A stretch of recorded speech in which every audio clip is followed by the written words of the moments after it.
Good afternoon, everyone, and welcome to the first SACRE meeting of the 24-25 municipal year. Could we please start by taking any nominations for the chair of SACRE for the 25 municipal year? I nominate Cecile Wright. Okay, thank you. Do you have any seconders, please? Second. Thank you. Are there any other nominations? Great. So Councillor Wright will take the chair, and I'll hand over to Councillor Wright. Thank you.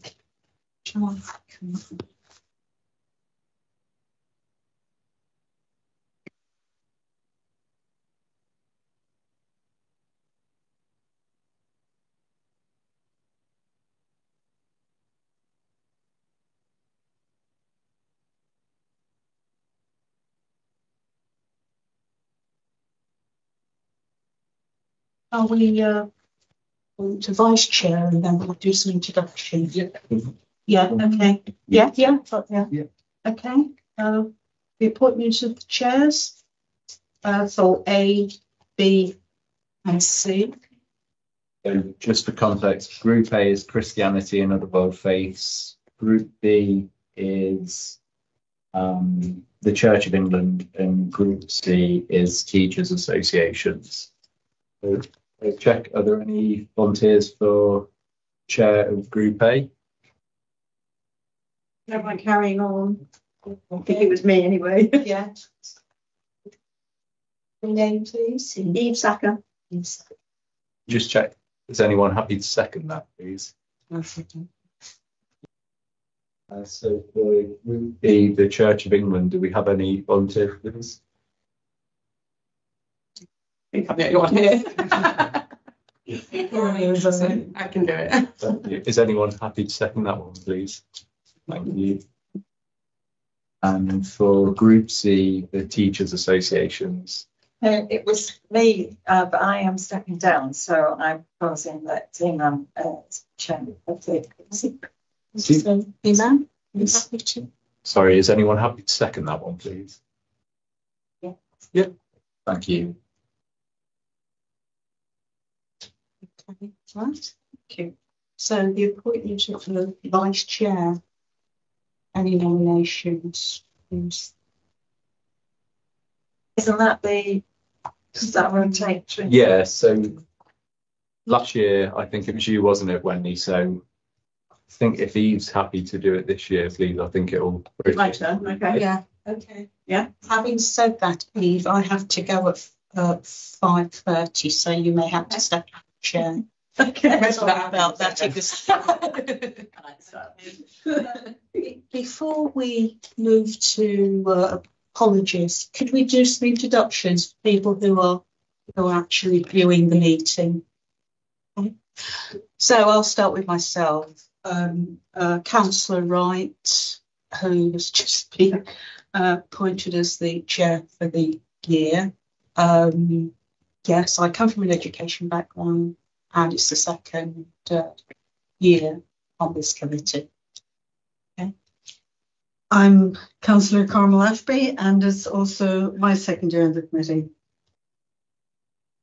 I'm Councillor Alison Martin. I'm Councillor for Darley Ward. I'm Cabinet Member for Health and Adult Care in the Council at the moment. I have been on this committee before. Unfortunately, my attendance last year was very poor, because I have a vast amount to attend. I'm very interested in this. I do also have an education background in working in universities. My name is Akib. I will be the representative for the Islamic faith. I work at Derby Jami Mosque and liaise with different community organisations in and around Mornington, West Labour.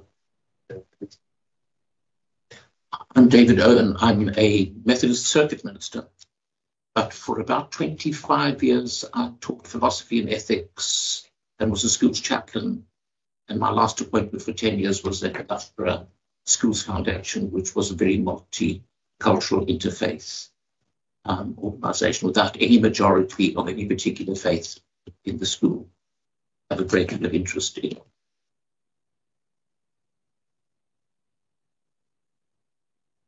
it.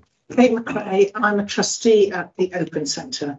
So I'm here simply standing in Sandy saying, who was our manager, was unable to attend. So I'm just representing the Open Centre. As an individual, I've been involved with SACRO for many, many years with different hats on. So I used to work in primary schools in Derby City. Welcome. Yes. Member of the EU, formerly an RE teacher, currently working at Derby Museums in the Azarian program. Thank you.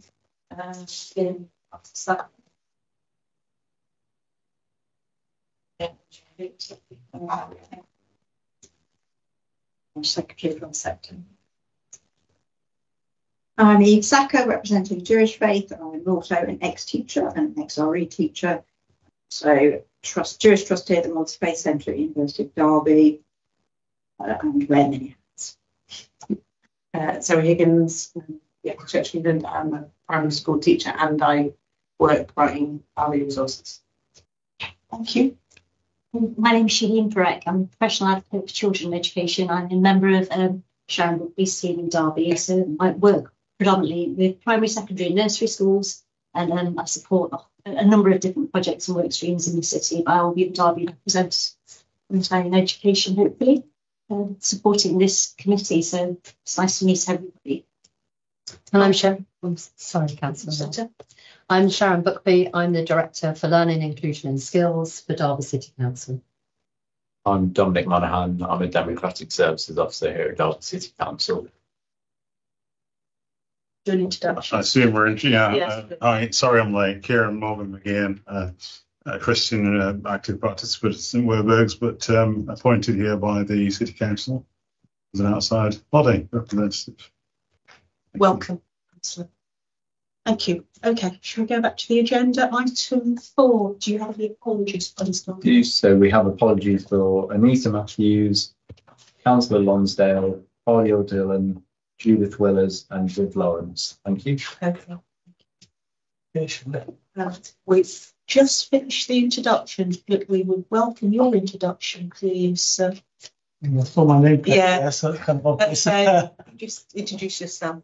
Ranjit Sera from the Sikh Faith, General Secretary at Ramgir Gurdwara. As most people are calling it now, the Gurdwara with the horse.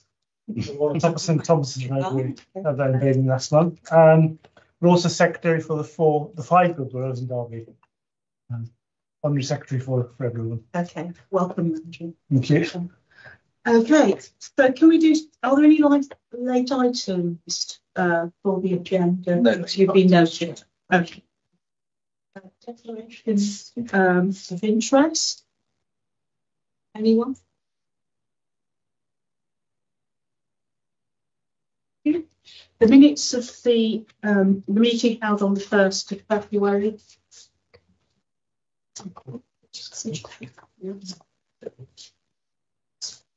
Yeah. You look after me. We look after everyone here, Councillor. We're inclusive group. So those that were in attendance, can I ascertain whether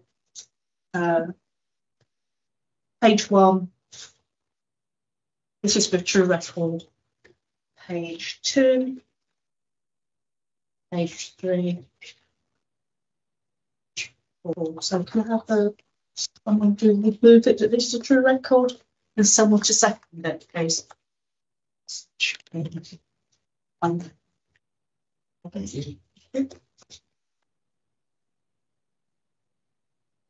No, it's not listed here, Dominic, but in terms of the minutes, I know you have a protocol here. Are there any action points that we need to highlight? Yeah, so please. We did take away some of the action points of work at part of the SACRO working group, so we will come on to that later in the agenda. There is an item on it where we'll be able to give a bit of an update on what's taken place. Thank you. That's very helpful. Okay. Go on, Wendy, please. Just gives one name. I thought that Imran had his name down to front. Which one's this? Sorry. For the, what's it, can you put that down? I don't know whether, and it was a separate group, and when I read the minutes, I thought, was that referring to the curriculum? Or was it referring to forward? What page is that then? It was the last towards the end. Yeah. There was one name. Which item, please? The working group. Yeah. Yes. It was agreed that there was just one name put down. I didn't know what else was on it. Oh, right. So you think there's another name missing from that? Was that because I think it was. Oh, right, I see. Oh, yeah, that was it. It's really hard to have a one person working on their own. So, do you want a reminder of who's on working? Yes, that yes, I think it'd be useful. Yeah, I think that's everyone. Put my name for. Yeah, absolutely. Yeah, you'd like to be added to Imran. Right, okay. I think Imran wasn't here. Perhaps that's why we couldn't confirm it. Yeah. Okay. Right.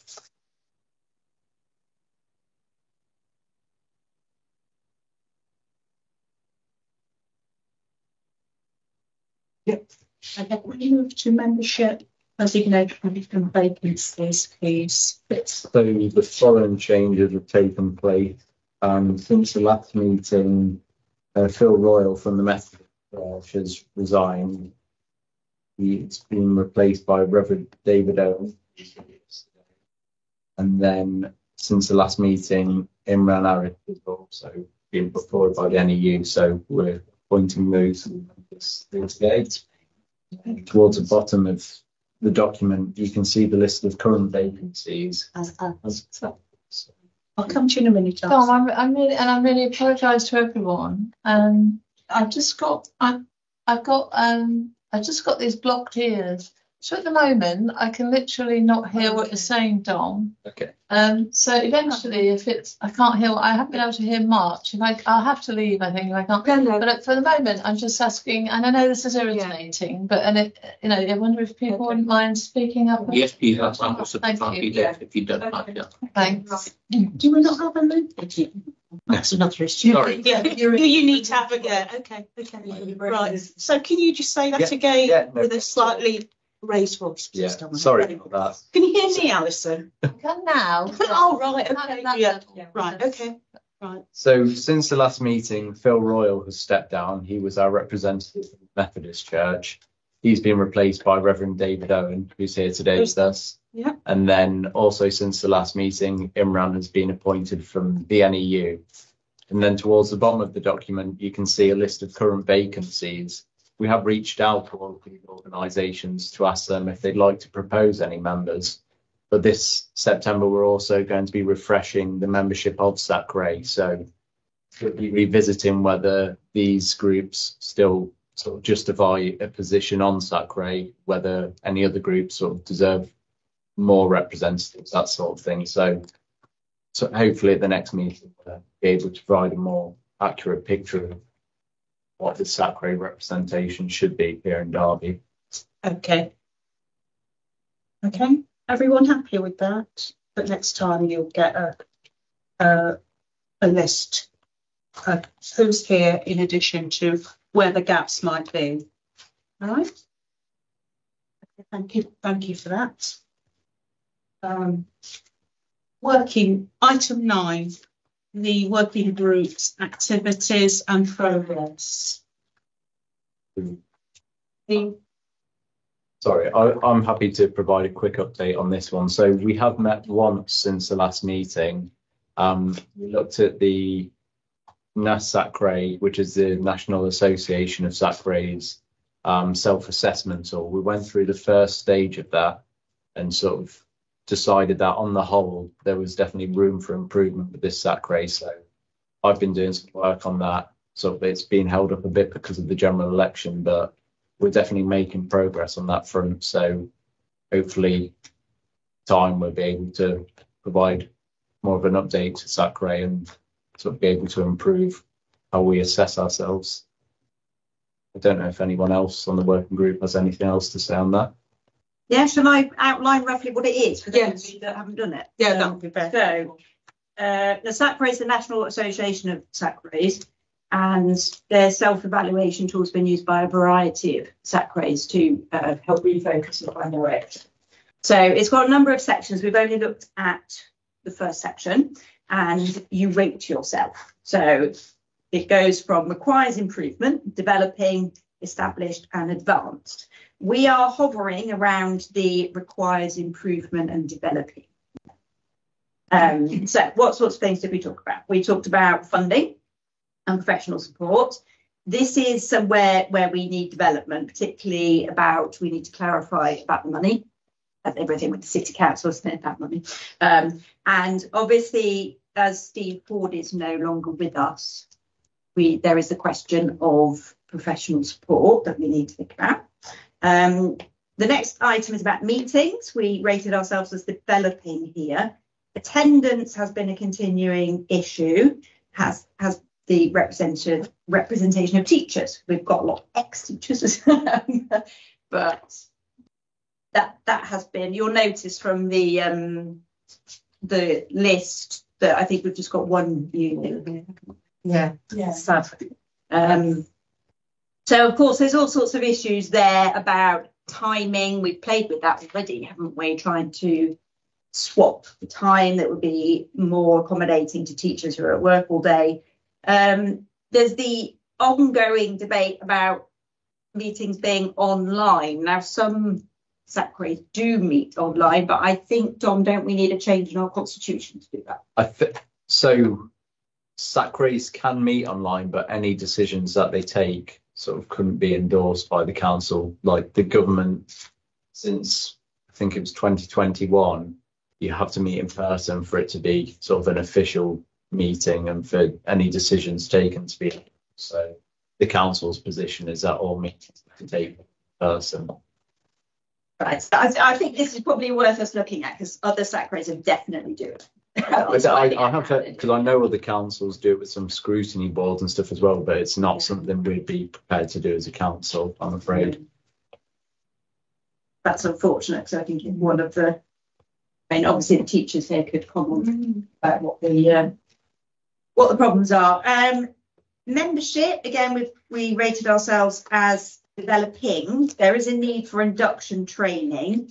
And if I can refer you to the SACRA website, which you should all have a login now, there are a number of training activities on there that you can do, particularly if you're new to the community. Where do you have a good look? I have no login. Can we send that along? Send that out to you as well, please. Yeah, I'll resend it out to everyone. Yeah, it's a good idea. Yeah. And also on the membership, there is the issue of Humanist UK.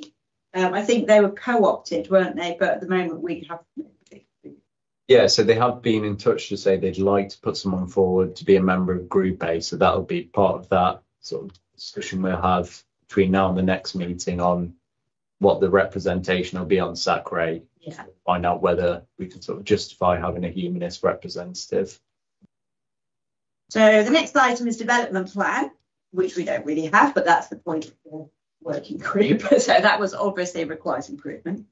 Info and advice, again, we rated ourselves as requires improvement. Let me just refresh my numbers. So this is to do with how well we know what's going on in our schools, which we decided was, well, we don't. So, for example, we should be keeping an eye on exam entries, how many people are doing RS, for example. Something that's been flagged up to me fairly recently, but we're under item 11, is hate crime data. Should we be knowing about this, for example?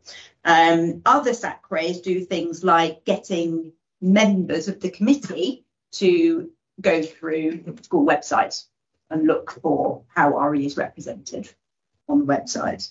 So at the moment, we don't really know what's going on. Partnerships, developing. We are aware of groups. Obviously, Kate is here from the Open Centre, but our interaction is fairly limited at the moment. Links to academies was the final thing, which we did. Requires improvement because I don't think we have any. Does he say that, so? Yeah. Fair. Yeah. There. Is that a fair representation of what we talked about? Okay. For those who are part of the group, is that a synopsis of what's being explored? I wonder, Eve, whether in addition to the verbal update, whether it be too difficult or labour intensive to actually have a written some sort of report. Is that?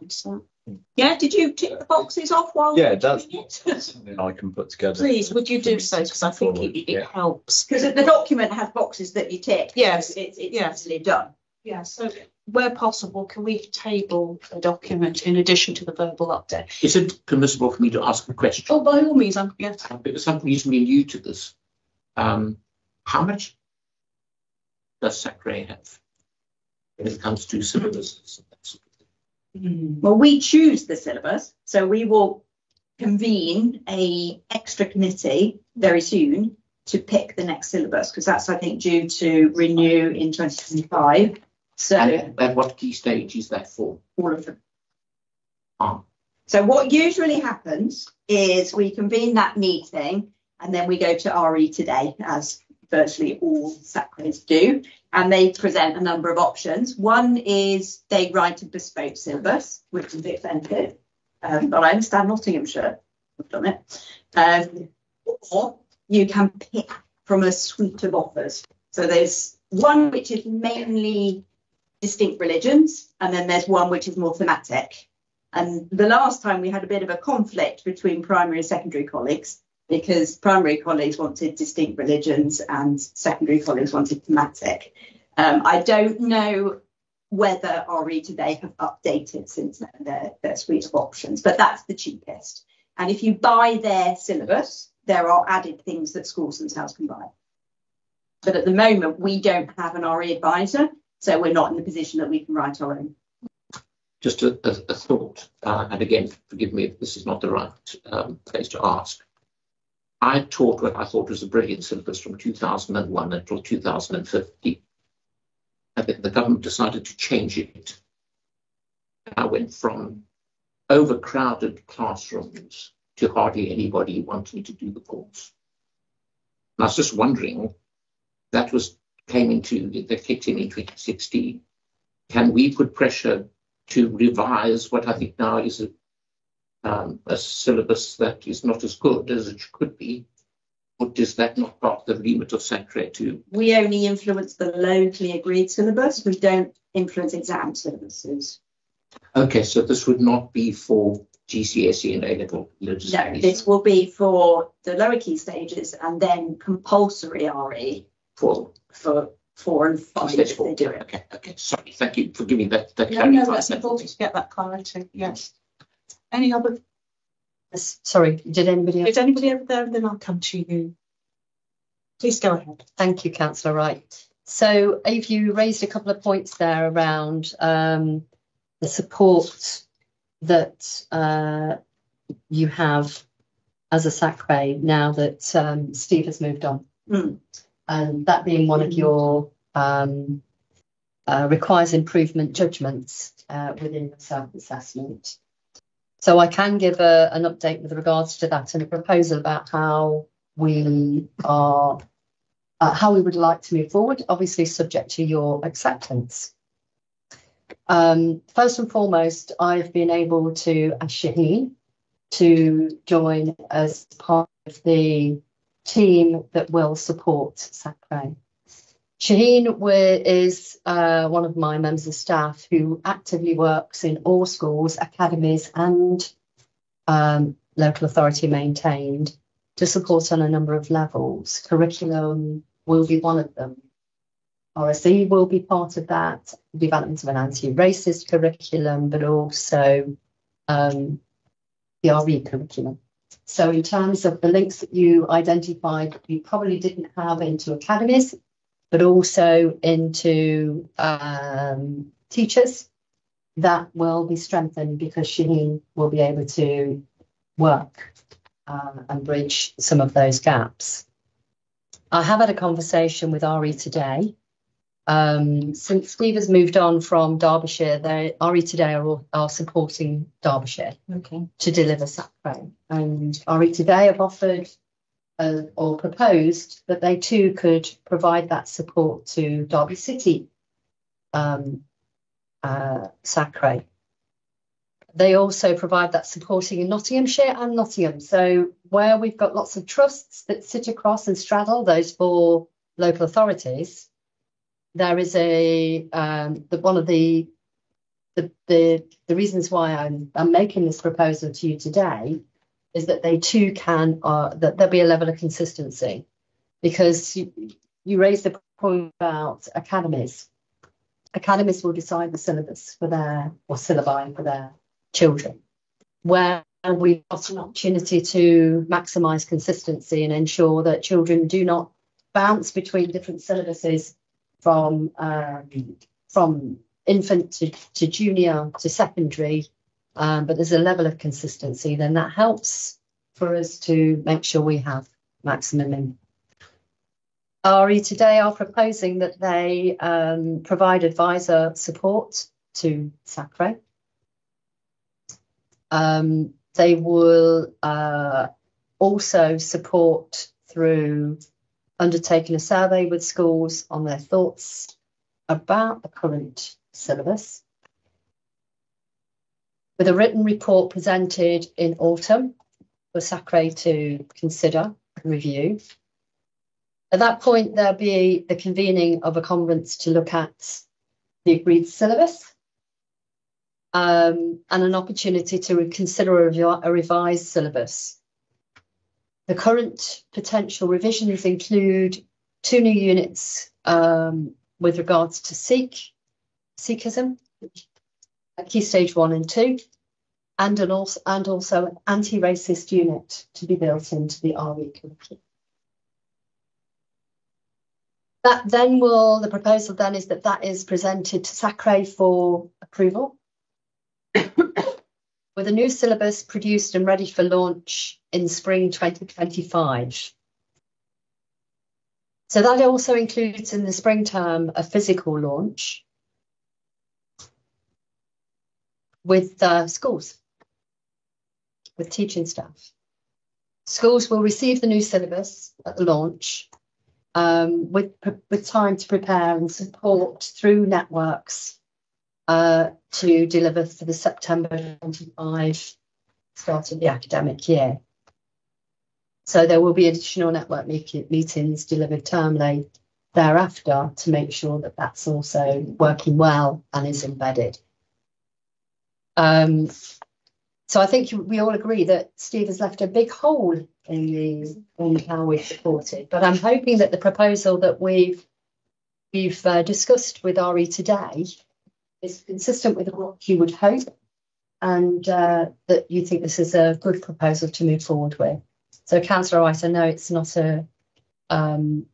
necessary for me to put a motion forward, but this is our proposal from the City Council about how we might support SACPRO. Okay, thank you for that. Okay, Wendy and then Councillor. What is the cost? The cost is, for all the details that I've said there, is £13,000. 13.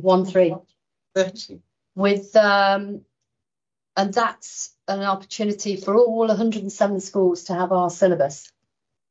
Obviously, we can charge academies for taking up that syllabus, because we're only actually required to provide that syllabus to local authority maintained schools.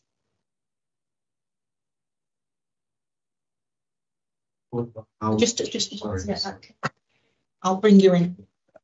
Councillor Ashby, thanks. I was going to ask about funding, because my understanding is that the council is supposed to have protected funding for SACPRO. So are you proposing that all of the protected funding is used for?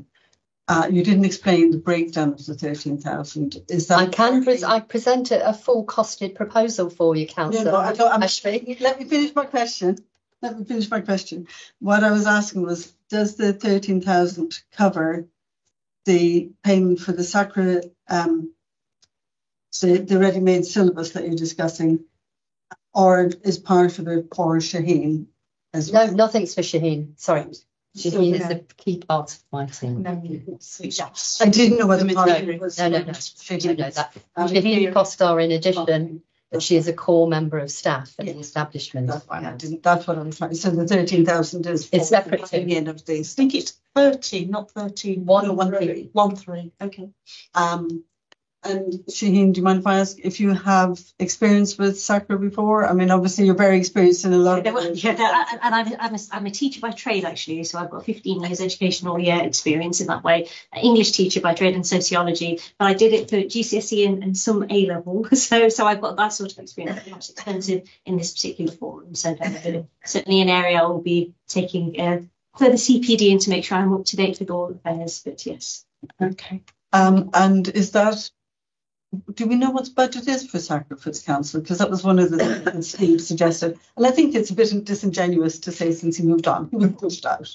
He was made redundant. I can't possibly comment. It wasn't his, well, but we all know it wasn't his choice. He told us. I can't possibly comment on that, Councillor Ashby. Yeah. What I can say is that I have located the budget for this. This actually goes beyond what that budget was. Thank you. Thank you very much. Do you expect to recoup all of that money from academies, and how much do you expect to charge them? The charge would only be there's two aspects of that. We can decide as to whether or not we want to charge, and I would take advice from SACRA if they thought that that was appropriate. There's the actual cost per school is not a great deal. We could recoup it, and we could go for that initially, which means then funding brought in or recouped would be available for SACRA to use in different ways.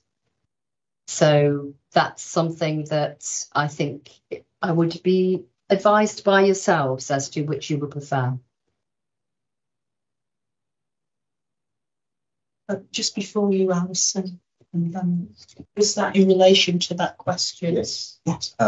What's the guarantee that academies are going to take your option in terms of recruitment anyway? So is there a guarantee that they're going to take that option? Because we know academies can do as they please. So if you're promising us that we are going to recoup that money, it's going to be put into SACRA, is it actually going to be there, or these just kind of like false promises, so to speak? I tend not to make false promises. The intent would be to do that if SACRA advised that that's what they would prefer. I have a regular half-termly meeting with all the MAT CEOs. What I can do is, once you've decided or advised which you would prefer, I can then take that to the MAT CEOs and see whether or not they would be willing to participate in that. That then I could give you a better picture on the amount we could potentially do. Alison, was your question in relation to that, please? I mean, in case anybody's not aware, but I can't believe anybody in the room isn't aware, all the councils are absolutely, the backs up against the walls with funding. It's absolutely dire. So nobody is actually really doing at the moment what we really want to do. That's reality. And it seems to me that Sharon has found a sort of quasi off the peg solution for dealing with what probably the core pragmatic function is of this committee, which strikes me as for not that much money in terms of council terms. So, you know, as a cabinet member, I'm sitting there thinking, well, this sounds quite good because, you know, we do have to fulfil the core functions and, you know. So it sounds to me like a good suggestion, Joan. And I am sort of somebody who's been on this committee on and off, and unfortunately have had meetings clashing. But I have not attended this committee. I'm not as familiar with it as I'd like to be. But so I think the basic proposal sounds right. But if I have legitimacy in saying this, and I'm not sure that I do, I think what I would see in a sort of slightly off the peg solution, and I understand about syllabus alignment, I think that's important. The issues would be that if we put, I guess is like this, people who come to this committee come because they care about religious education and perhaps, I don't know, making assumptions that they want to have some input to that. And so I suppose it's like, I would ask, to what extent does the off the peg solution, you may want to change that metaphor, but facilitate that? That would be one question. And if that's important to people in the group, particularly if you want to extend membership, then obviously that might be another factor in it. And then so local buy-in engagement, which probably has a value in and of itself for cohesion across Derby anyway, you know, people meeting, talking about the education. And so the other thing, which again, and I don't know what other members of the committee feel, but the 10 committees I was able to attend were very much led by the Office of Derbyshire. And I always prefer myself meetings are a bit more member-led, but that was what seemed to be happening. He was quite a forceful personality, and obviously people greatly respected his input and appreciated it. But I think he seemed to bring things to this committee that were of interest to people that were not totally to do with that core function, but there were, you know, broader debates and discussions. And so I suppose it's for the committee to think about, but, you know, is that going to be facilitated in any way? Is that something the committee still wants to do? So I can't answer the last question. Can I ask you to shout up a bit? I'm really sorry, Sharon. No, that's fine. That's fine, Councillor Martin. I can't answer the last question because I think the committee needs to answer for themselves how they would like SACRA to be delivered. We have a statutory responsibility to make sure that the syllabus is updated and is in place and informed by our faith leaders across the city.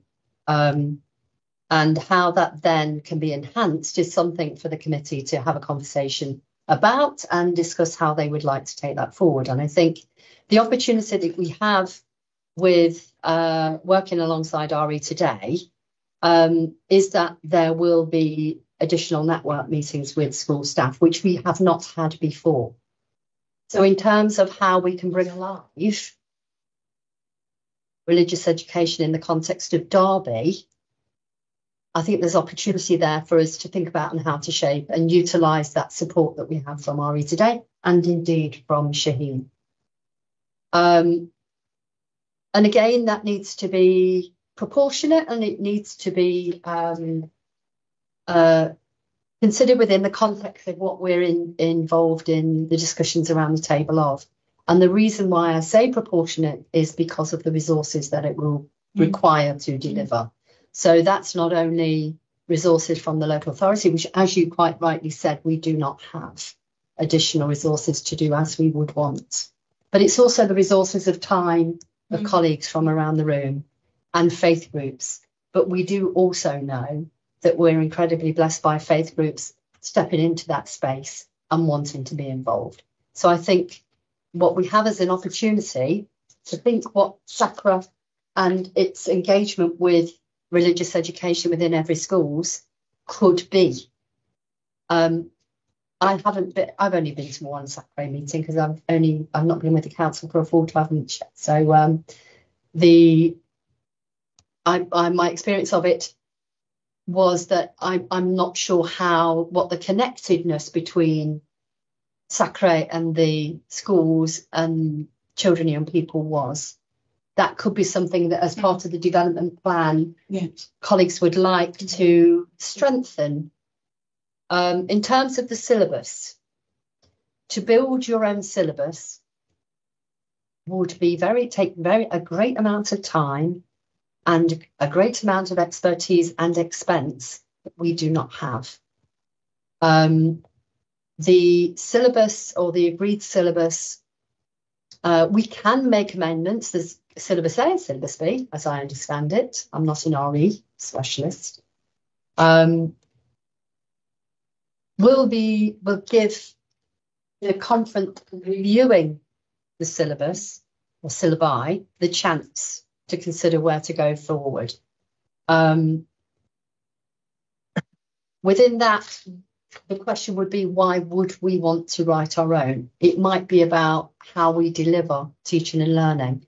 So how do we deliver our RE curriculum might be something that we want to advise or adapt to make relevant to Derby. That's different to having a completely different syllabus. So having a single syllabus, as most of us are ex-teachers or teachers, we all will have received a syllabus from whichever examination board you were teaching at or teaching to, and you delivered it to the needs of your children in your classroom. That's good pedagogy. And maybe that's what we can influence here. So if I may, can I just quickly come back to Sylvia? Yes, I couldn't ask a few things I may have missed. I'm really sorry. I think Imran has a number of other things he wants to raise. So Sharon, so just to clarify, so I think I wasn't suggesting that this committee could write its own syllabus, but that my apologies. Some kind of engagement with the people. And there would be. And that was the point. Yes, and there would be. Yeah. And you remind us of the proposition again, because you've asked the committee to agree to an approach which is about you taking already configurated syllabus. Sorry, Councillor Martin. Sorry, Councillor Wright. No, the approach would be that we would convene a meeting in autumn, okay, to review the syllabus amendments. Also, that would be informed by a survey undertaken between now and the autumn meeting with RE teachers in schools, okay, so that we can then consider as a SACRE whether or not, which syllabus we would want to adopt, whether we would want to adopt 2 new units around Sikhism at Key Stage 1 and 2 and the anti-racist unit, and that we would commission RE Today to undertake that work. RE Today would then also work with you as a SACRE to provide an advisor service to the development of SACRE and to meet the NASACRE standards, and also operate network meetings with schools so you've got a better connection. And finally, that the new syllabus, whatever we're going forward with in Derby, be then launched by have a launch to schools and in the spring term.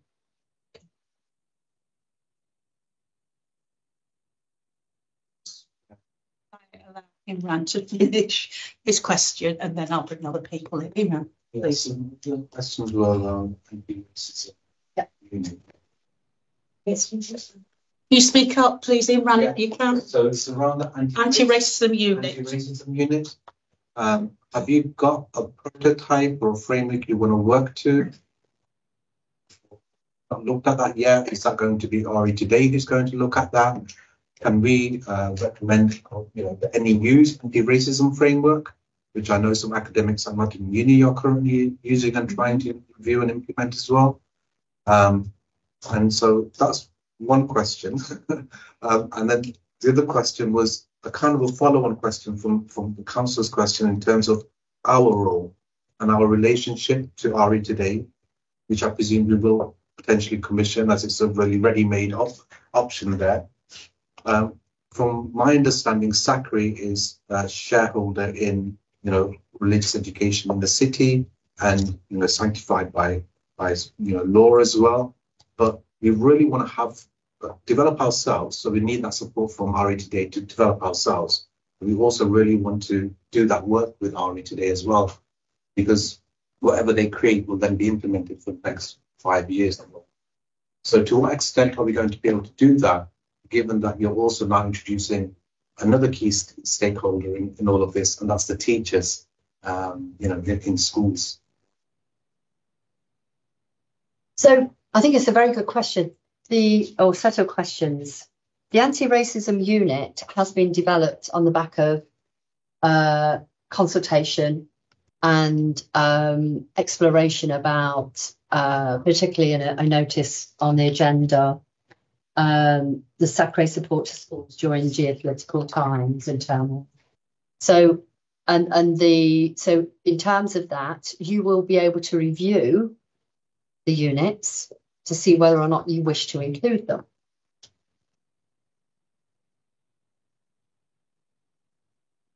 The would you mind reminding me of, so the other point was about how can you influence what's in that unit. Again, I'm like any syllabus will give you a key set of outcomes, learning outcomes. As teachers, how we deliver teaching and learning, what methodologies we use, what adaptations we undertake, what resources we utilise, shapes and informs our implementation of that syllabus.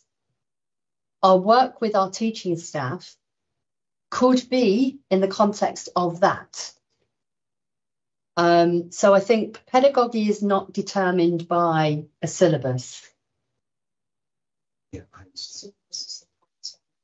Yes. Okay. And have I answered all your questions? Yeah. Can I just leave it there because there's lots of other people, if you don't mind, who are asking that, but you can always And it's really important this group as an input with what that knowledge set will be within that syllabus, you know. And that's so the content.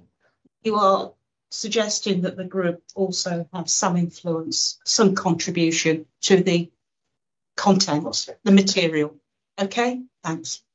I just wanted to say that I'd leapt on the what's it now? RE Today will survey schools, because I know there was a degree of dismay about the omissions from the last syllabus, particularly in regard to the Sikh faith.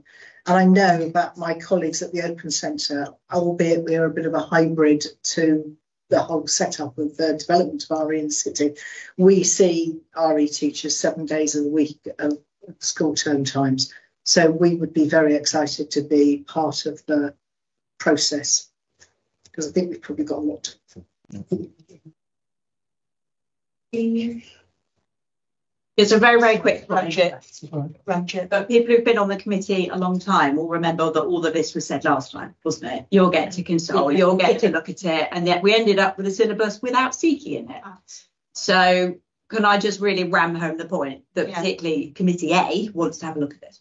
But I would imagine everyone else as well. If that did not happen last time. In a draft. So can we emphasise that we are requesting in the strongest possible terms involving consultation? Ranjit and then.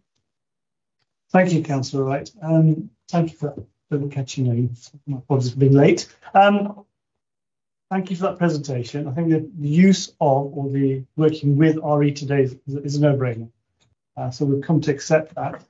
The scope, talked about adding the extra units in. Yes, we've banged our heads against the brick wall for 5 years, and thank you for getting us to that point where it's on the table. So in terms of the modules being brought into any curriculum, we would be supportive of that. I like the idea that if there's a ready-made model for the anti-racism module, or if there are alternatives, they're not going to be too dissimilar, I guess, but we may also have that as a ready-made model. So the use of RE Today with an off-the-peg structure, so we can modify it. I'm supportive of that. I think £13,000 cost, it isn't in overall terms a lot. If it does rankle on my mind is if it's a statutory service, but with no money, how do you deliver it?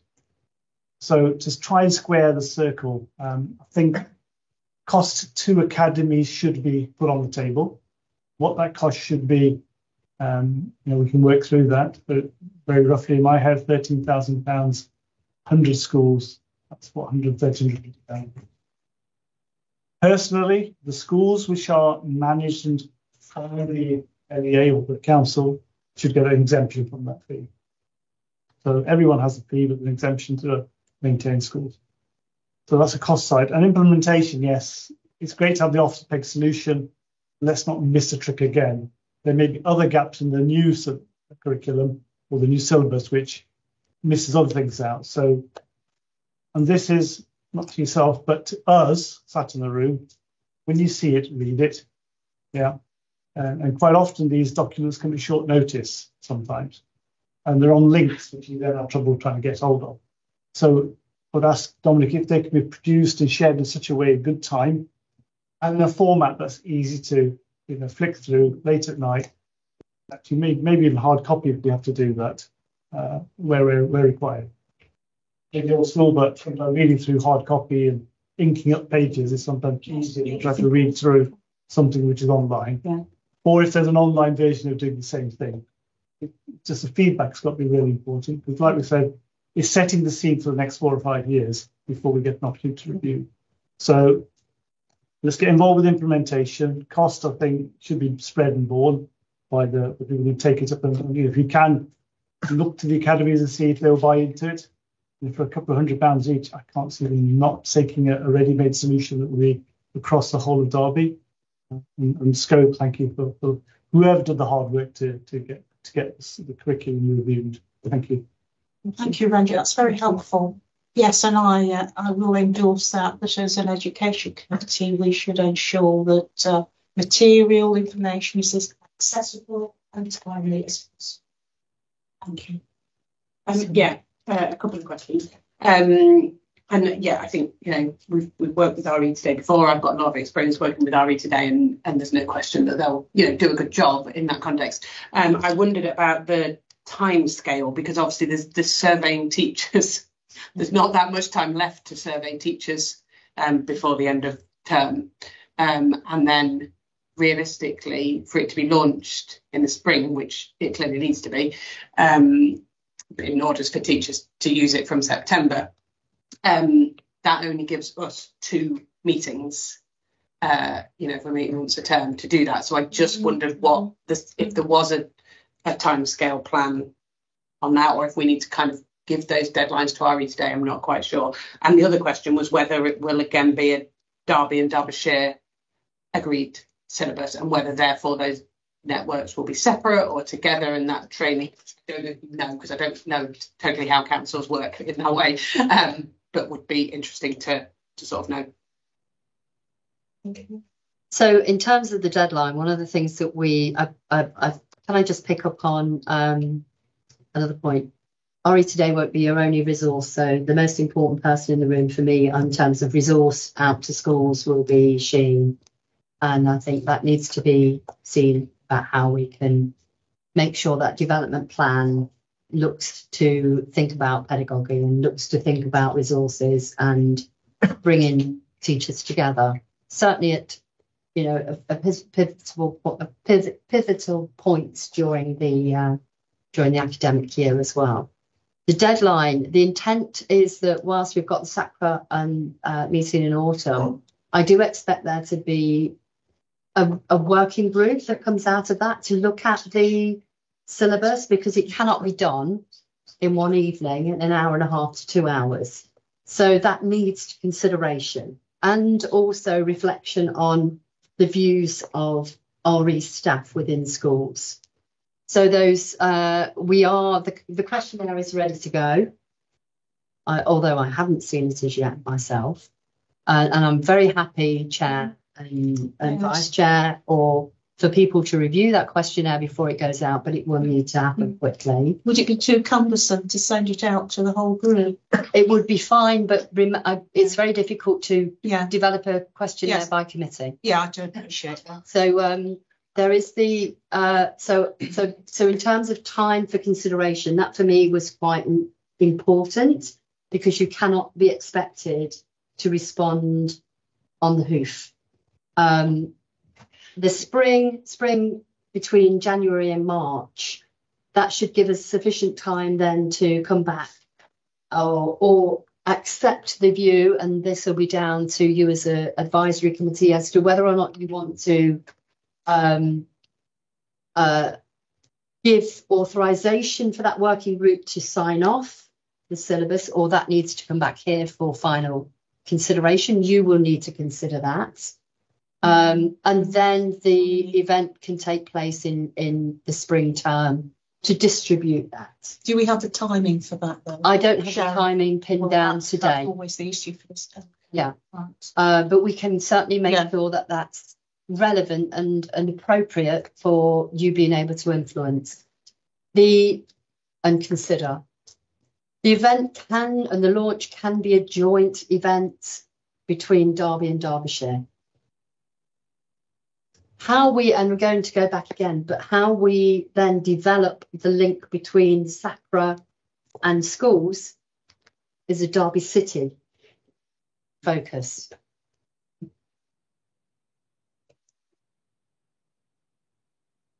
In terms of the survey that Ari today will be doing, prior to that, given that Shaheen's going to be looking at this and going to be our resource, sorry to make the work for you here, Shaheen, but it's coming. Yeah. I'm sure you're going to be maybe like sitting down and doing a little bit of desk research in terms of, what kind of a curriculum we've had to date. And, before we go into assessing how successful and stuff it's been, could you produce like a summary report, maybe just one or two sides for the benefit of this committee, but also for the benefit of any new members that we might be recruiting, that obviously we might be reaching out to certain groups to increase our capacity as well. And I think that would be a good yardstick sort of measure of what we have. And then even if certain members of this group aren't on that working committee, they still have a sense of what's changed in terms of what Ari today proposes. And that's for the autumn term. Yeah. Is that something you think? Yeah, I don't see that. Okay. Yes, absolutely, yes. Yeah. Okay, thank you. Yeah. Okay. Councillor, would you like to come to the front? Because I have to go in a minute. So the Councillor Ashby. Could I just give a big thank you to Sharon and to Shaheen, because I've just been on this committee for a year, but I don't think we've had this level of input, and it's really, really helpful and great that you've come with all of this plan. So thank you. Thank you, Councillor Ashby. Ranjit, and then we need to, and then Wendy, and then we need to resolve. Just a little bit of feedback. You'll put the questionnaire around and it's ready and stuff. So some of the feedback and the different Derby specific as opposed to Derbyshire, and maybe where the demography in Derby City is more akin to Nottingham City as opposed to the South. We get that right, otherwise we'll get something which is a bit more watered down, which is what happened, I think, last time. And Ranjit, just to say on that, with the important thing there for me is the pedagogy. So the content can be as bland as an agenda, but the flavour and the impact and the relevance comes from the material you use to get that message across, and the experiences that we can provide for children and young people. That makes the difference. Sorry. If I may, Chair, just elaborate on a specific point on to kind of in the racism, hate area is those issues specifically in Derbyshire are viewed more remotely and virtually, whereas in Derby City they are real experiences. So you've got to bridge that gap somehow, or at least make it relevant for both children growing up in those different areas. Do experience it, both sides, those who give that kind of abuse and get it, and then those who only see it happening on the TV, so it's very virtual remote for them.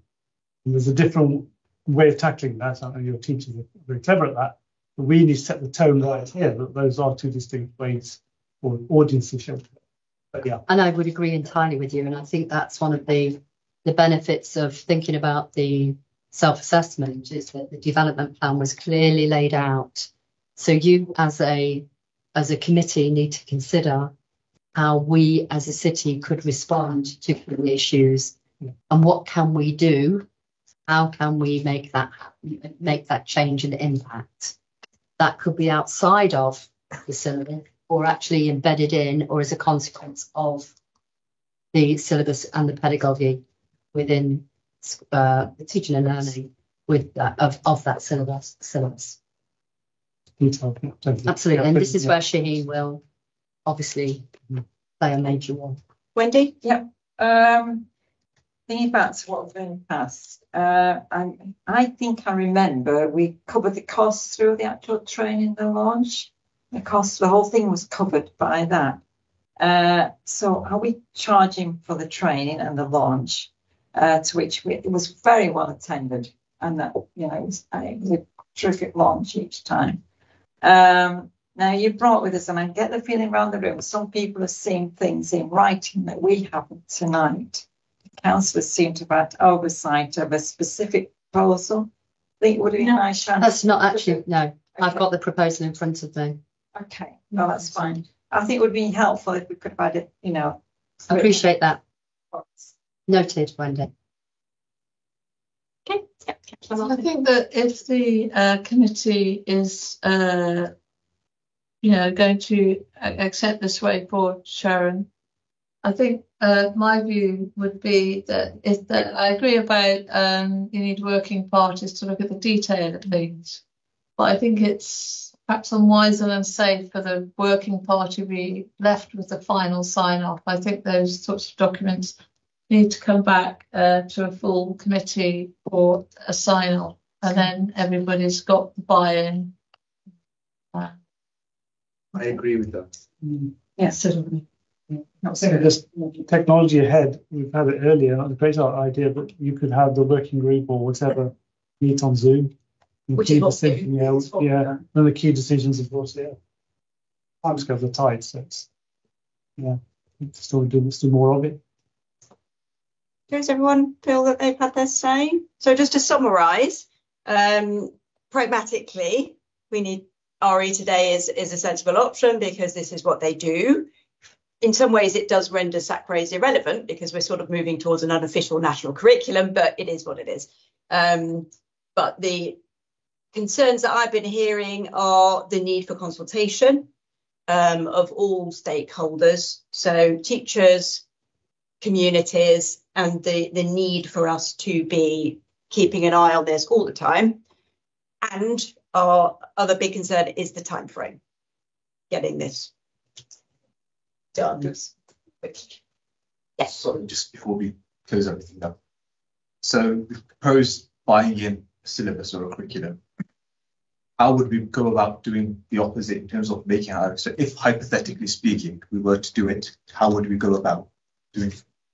The usual model is to employ an RE consultant, which we don't have. So back in the day, we used to have a city council consultant who could do that, but we don't have that now.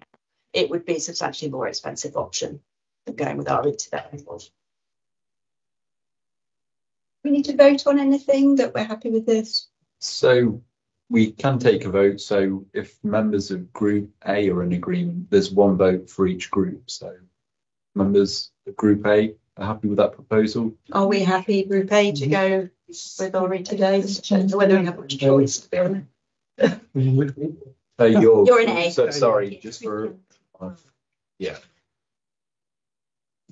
Group A is a pragmatic and strict. Pragmatically, I think it's.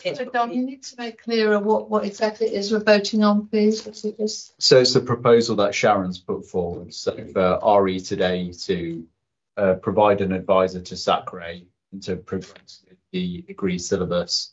So they'll be sending out a survey to schools. I need to know what the alternative would be if there is, or if there is no alternative before we vote, I think. Well, I think the alternative is sort of to not progress with our statutory duty. So this is the option. I think if people vote this down, then I imagine we'll have to go away and have a think about what else could be done instead, but there's not an alternative here today. So yeah, members of Group A, Christianity and other world faiths, could we have a show of hands, please, if you're happy with this proposal? Yes, sorry, it's because I'm behind the screen. It was only just a quick, because obviously asking about what the alternatives are. Obviously, we haven't got any on the table today. There are other, like some SACRAES who do have a lot of support, and RE advisors do write syllabuses, which you can kind of work with them to in the similar way that we'd work with RE today. But it would, as you say, be more expensive, and with the timeframes that we have, would be very difficult to get anything out ready for schools to use late September, which would be then against what we need to do. just wanted to make aware that there are other options, but that aren't really realistic for us at this point, I think. Thank you. So, sorry, members of Group A, Christianity and Other World Faiths, could we have a show of hands, please? Could I ask a question before we vote? Sorry.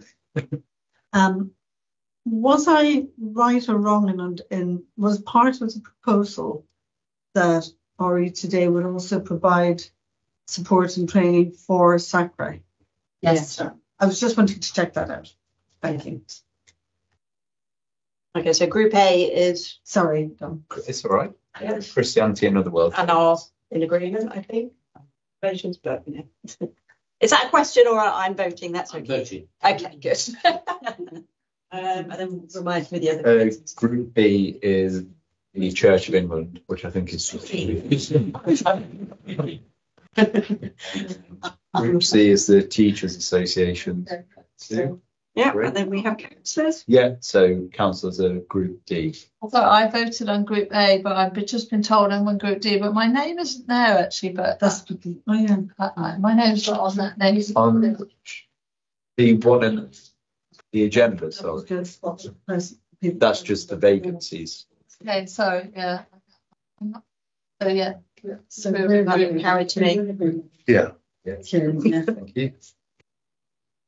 So the next item on the agenda, so we'll have of course. So worldviews approach to RE and agreed syllabus discussion. We've done a bit of this already, but the worldviews approach feeds into this discussion. So maybe we should have talked about that bit first, to be honest, but we're going to have to do it topsy-turvy. So first of all, are people happy with what the worldview approach is? You were sent some things. Happy as in we understand. As in you understand it. Yeah, right. So what I have done is a very quick summary of the case for and the case against. So Dom did send around to you some from the RE Council, who conducted extensive consultation work in 2018, I think it was, with various organisations, Cullum St Gabriel's, RE Today, NASACRE. Lots and lots of the big players in the world of RE are involved in this. And it is a proposal to reinvigorate RE with a new approach. Those of us that have been hanging around RE for a long time, not totally convinced it is a new approach. It's branded as a new approach. And the significant thing is the introduction of this word worldviews. So a worldview is what it says. It's a way of looking at the world and the appreciation that none of us is neutral. Sometimes before in the teaching of RE, we have assumed that the teacher sits in this neutral position and presents all the different faiths. This can never be the case. So there are a number of images that are used to illustrate this. One is that our worldview is like a pair of glasses, and we put on our glasses and see the world through it. So these are my liberal Jewish glasses that I view the world through. I could have multiple pairs of glasses. I do. So you could have the cynical approach to life worldview. You could have the faith worldview, spirituality. And another way of looking at it is that we all stand atop a different mountain.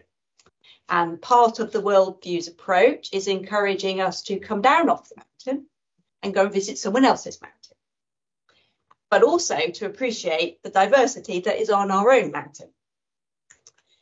So what I've done is summarise a few points about this. So, to be honest, I think this is coming, particularly if we're working with RE Today.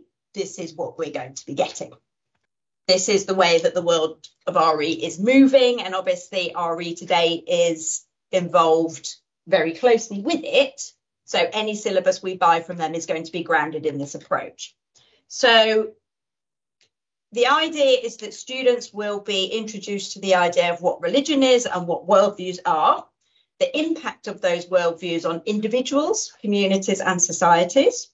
This will include diversity within the traditions, It will involve looking at the concepts, languages and ways of knowing that human beings use, no matter what their religious community or non-religious community, and will involve exploration of the human quest for meaning. So that, for the individual child, means recognising, reflecting on and taking responsibility for your own worldview. So realising that on the top of your mountain, there are things influencing how you look at the world. It's rooted in a desire to move away from previous models of RE, which are slightly, could be described as Western in viewpoint, with a certain colonial mindset, and often with a bit of a Christian-centric way of looking at the world. So the idea that every religion has a sacred text. It's not as simple as that. And most importantly, it's based on the recognition that actually for the majority of students in Britain, if we look at the whole country, most people would say that they are not religious in an organised fashion. They might say that they have spirituality, but they might not be part of an organised religion. And it's how to engage with those children. So years ago, a bit of research was done called I am nothing, because that's what children would say when they said, what religion are you? I am nothing. Obviously, we want to move children away from that sort of viewpoint. So everyone has a worldview, but not everyone has a religion. In May, so not long ago, the Religions and Worldview Toolkit was released. I do suggest you have a look at this. I was wading through this afternoon with a cup of tea. The orange section is designed for SACRAs, and the rest of it is really for people writing curriculums. But if you want a good overview of what it is and how it affects the work we do, I'd suggest looking at that. It's called the Religions and Worldview Toolkit. So it's on the RE Commission website, RE Council website. But if you just... Can I ask Dominic if you could send that out, please? Yeah, sure. Yeah. Now, there has been a developing case against this. So Don sent round to you an organisation called the RE Network. There are some voices starting to develop that are questioning this approach, and they can come from religious communities. And I will include my own in that. So there has been some discussion amongst the Board of Deputies about whether this is going to work. So what I thought I would do is just outline to you what their case is. It should be noted, if you have a look at the renetwork.co.uk, you'll see that the working party, the people on the committee, generally are coming from a religious viewpoint, mainly Christian, but there is one Hindu person. So their argument is religion is more than a worldview. They say that non-religious worldviews are different to religions and therefore shouldn't be placed on an equal footing. They have expressed reservations about encouraging students to develop their own worldview, that it can make it seem like you're shopping for a product in a supermarket. And that there is potential for creating tension within families, within communities, or within a student's identity. There's the question of, is an hour a week, which is realistically what most students are doing, enough to impart this level of critical thinking? I'm sure definitely in my religious tradition, but I'm sure the other ones around the room, it takes years to engage in the levels of study that is needed to really embrace the diversity of your tradition and to engage with it in a fair manner. You could only engage with that sort of discussion when you've got the knowledge first.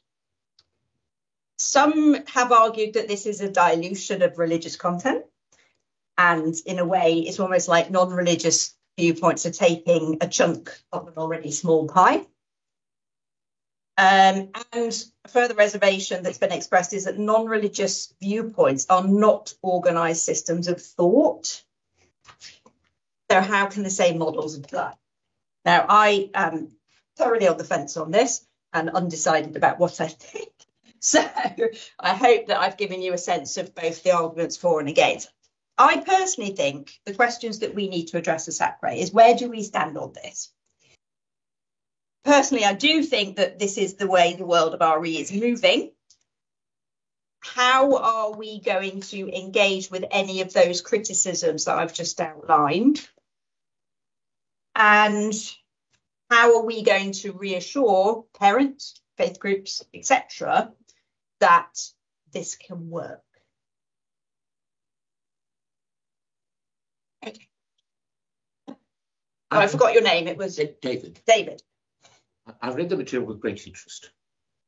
An immediate concern, thinking about myself as a teacher, was the need, and you can maybe ask the question because maybe you are more steeped in it than me. I've just read what you said. But how do we expect a primary school child at their level of cognitive ability to cope with this?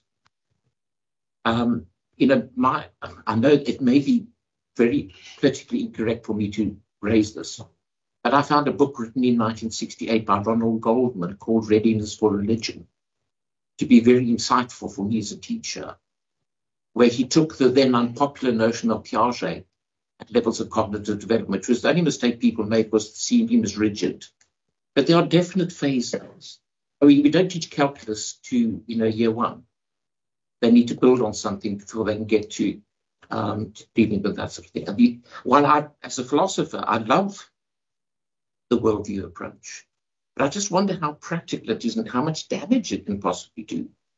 I think actually, Zoe, because you've been involved in resource production, haven't you? Yeah, I know you want to speak, but it's a direct answer, so that's it. Would it be all right if it's Zoe? I think when you read it, certainly for the first time, when you hear it summarised, it's quite hard to kind of get your head around certainly what that looks like for younger children. And yeah, I have been involved in resource production, which is from a worldviews approach, and I teach year 1 2 at the minute. I think a lot of it, certainly for those younger children, is actually just about how you talk about religions and worldviews, even as much as, rather than saying Muslims do this, Jewish people believe this, some Muslims believe this, many Jewish people go to synagogue, because we can't ever say that all do it. And that, for our sort of reception children, would be the sort of starting point of this worldviews approach, is avoiding those generalizations, because even within a religion, we're saying, well, everybody in that religion has a different worldview. Somebody might say they're Jewish but never been to a synagogue, because that's their cultural or ethnic sort of way they associate, whereas somebody might go every day. It's sort of, so that's sort of as basic as perhaps starting it. If that helps a little bit with sort of understanding, and also making sure that those resources that you use with the children are avoiding those generalizations, are showing it as a lived experience. I think that's a really important part of the approach, is lived experience, starting with actual people who actually follow those religions and live those out in their days, whereas perhaps in secondary it's going to be much more about looking at how different people interpret different texts, and the more sort of technical and philosophical and theological aspects. I don't know if that's sort of put us all. If I could just sort of come back to that comforts me, in the sense, as long as people who are putting this together are very aware that you're dealing with fragile, important youngsters, and we need to enable them to flourish in their understanding and not to give them too much. Because I don't know if things have changed, but also compulsory RE can be a little bit of riot control if people are not engaged and they can't see the point of something. And so my initial warmth to it is that you can make it that much more relevant, because I mean the opposite problem is within the Christian tradition, people at primary school level love to teach Noah's Ark. And if you don't teach that very subtly, you're teaching a God who is genocidal, in the minds of some. And so there are dangers in all approaches. So thank you. That answers my question. Right, we've got lots and lots of hands up. Will we start here? Purposes, benefit of this group, I've been knocking around RE for a long time. So I know the worldviews approach, and I sort of studied it when I did my MA in education. It's been around for years, but it's interesting and positive thing, I think, that RE is moving in that direction. But something like, and this links to something that Sharon sort of spoke about earlier with the proposal with RE Today, there is a link between the content and then the pedagogy. And so even in terms of the choice of methodologies and the end resources that teachers use and how they teach really impacts the success of what your learning objectives were or assessment objectives are on that curriculum. And so one of the things that I would put forward as a pedagogical approach, especially at the younger key stage levels, is this importance on training around dialogical practice, because really teachers can work on this area and work with academics on this at the moment and stuff as well. And a lot of work is being done in that area as well. And I think it's really important actually, and I'm really advocating for young people to be able to have those conversations in the classroom in a safe way, whatever those conversations are around the curriculum, where they may have their own prejudices challenged either by a novel encounter or an introduction to a new worldview, or an artifact or whatever it might be, rather than it being shut down and rather than teachers being in a position where they feel they can't talk about it. So I'm really sort of saying this is a good thing, and I would, if I was on that fence, I'd sort of lean more towards yes, going with the worldview approach, but with the proviso that we do really focus on like teacher development a lot as well, and really considering what the needs of the young people are in that learning experience. Yeah, so we do have to realise that obviously for primary teachers, they may not have had that specialist training, but increasingly within secondary schools, there are a lot of non-specialists delivering RE. Big deal. Yeah. So should we go round? I think Kate, and then we'll come up this wing of the table. I was just alarmed by your riot control. And I think I just wanted to say really that I think if we're not careful, we underestimate the capacity of very small children to think very difficult things, but in the context of their own experience. And that's I think where this work is for skilled teachers in early years and year one and et cetera, to be dealing with very complex and difficult things, but actually in context of that child's experience. And I have been profoundly impressed by the difficulty that the difficulty that children can wrestle with and come up with enlightened solutions. When we had some hands up along here, do you still have your questions? Yes, questions stroke statement really. And thank you very much for sending out both documents, which I did read. And I have to confess that for me, and my glasses are very firmly, my spectacles are from a Christian worldview, and others as well. I've been worked in healthcare for donkey's years and all the rest, and being part of a much wider range of life. But I did have a concern that it does feel as if the religious education side is being watered down by the worldview side, and I think it's very sad that RE Today provided a syllabus A and syllabus B, but they're going to both be the worldview one, and they're not giving a choice between a worldview syllabus and the traditional syllabus. I'm assuming that maybe that's a question for them. I think that is a question for them, because I didn't say that would be the approach adopted, Councillor Ashby. No, I know you didn't, but I think... Can you help with that? Yeah, so, over the years and in different places, different syllabuses and different approaches are being taken towards teaching RE. One of them might be, you are very other than me because you come from a different religion and a system of thought. But I want to know you, and I want you to know me, A worldviews approach, it's not that different from that. But it might be that I don't necessarily come from a system of thought or a religion, but I also have a say in this conversation. But I still want to know your worldview, and I want mine to also be heard. So really, it tinters on the side of how is it taught, but also how do we engage with those different communities in those different contexts. And so, you know, when you're saying about the difference between Derbyshire, it being a very virtual experience, they might see it on TV, they might see, you know, a Sikh or a Muslim person or whatever. They never actually met somebody from that religious tradition.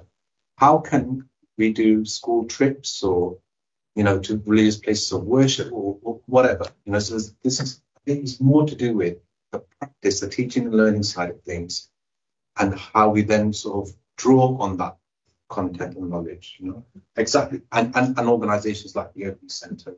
Yeah. Thank you. Yes, Councillor Martin.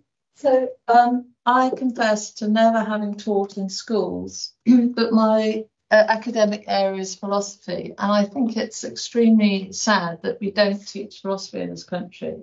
And so what you get sometimes in the RE area, not that I've taught it, is often the sort of closest you get to a bit of thinking about the way people think and the world. And so it seems to me I would probably, what I think is that this is an attempt to, if only we taught philosophy, we could have RE and then philosophy.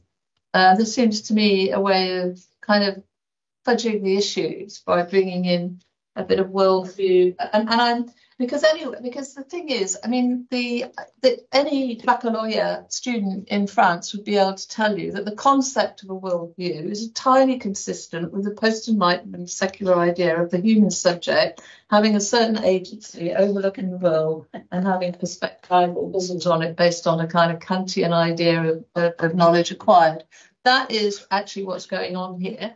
It may actually be that concept of the human person is a prevailing one, as you suggested. Well, even in our society now, and it does. If you want to be very cynical, it does feed into the kind of ravages of the consumer society that then we now live in.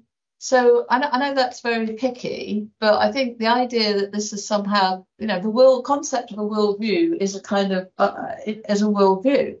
And so for me, it's just really it's messy and muddy, and really we ought to be teaching. And I know, I suppose this is, well, if we're being asked our opinion, this would be my opinion, and I don't know how they do it. I've done it myself. I've only taught university students, but you can, in other countries, they do teach children about the process of thinking, if you like, from a very early age. And so I'm not trying to reduce RE or equate RE with philosophy. I just think the worldview approach tends towards that. And I would, so I don't know, I would be critical of it, because I think it does take away, of necessity, it almost a priori takes away what many people's religious beliefs are, undermines that, which is not to say that they do have the truth. I don't actually believe in many religious systems myself, but I think that the people within that tradition see it as a kind of truth that doesn't come from a human subject generally. So I'm sorry if I'm making a rather academic point, but for me it's not an academic point, and the people who are behind this kind of thing ought to be well educated in this kind of dilemma. And so for me, I would resist it, not because it's not good to have discussions which can happen in other areas like English or sociology or other humanities subjects about the people's different opinions on things. But I think if you're not careful, if you don't teach a kind of tradition, and I've had this myself trying to teach philosophical ideas in a French context where people don't have enough philosophy, it can end up like a terrible, I would say, Jeremy Kyle debate where I think this and I think that.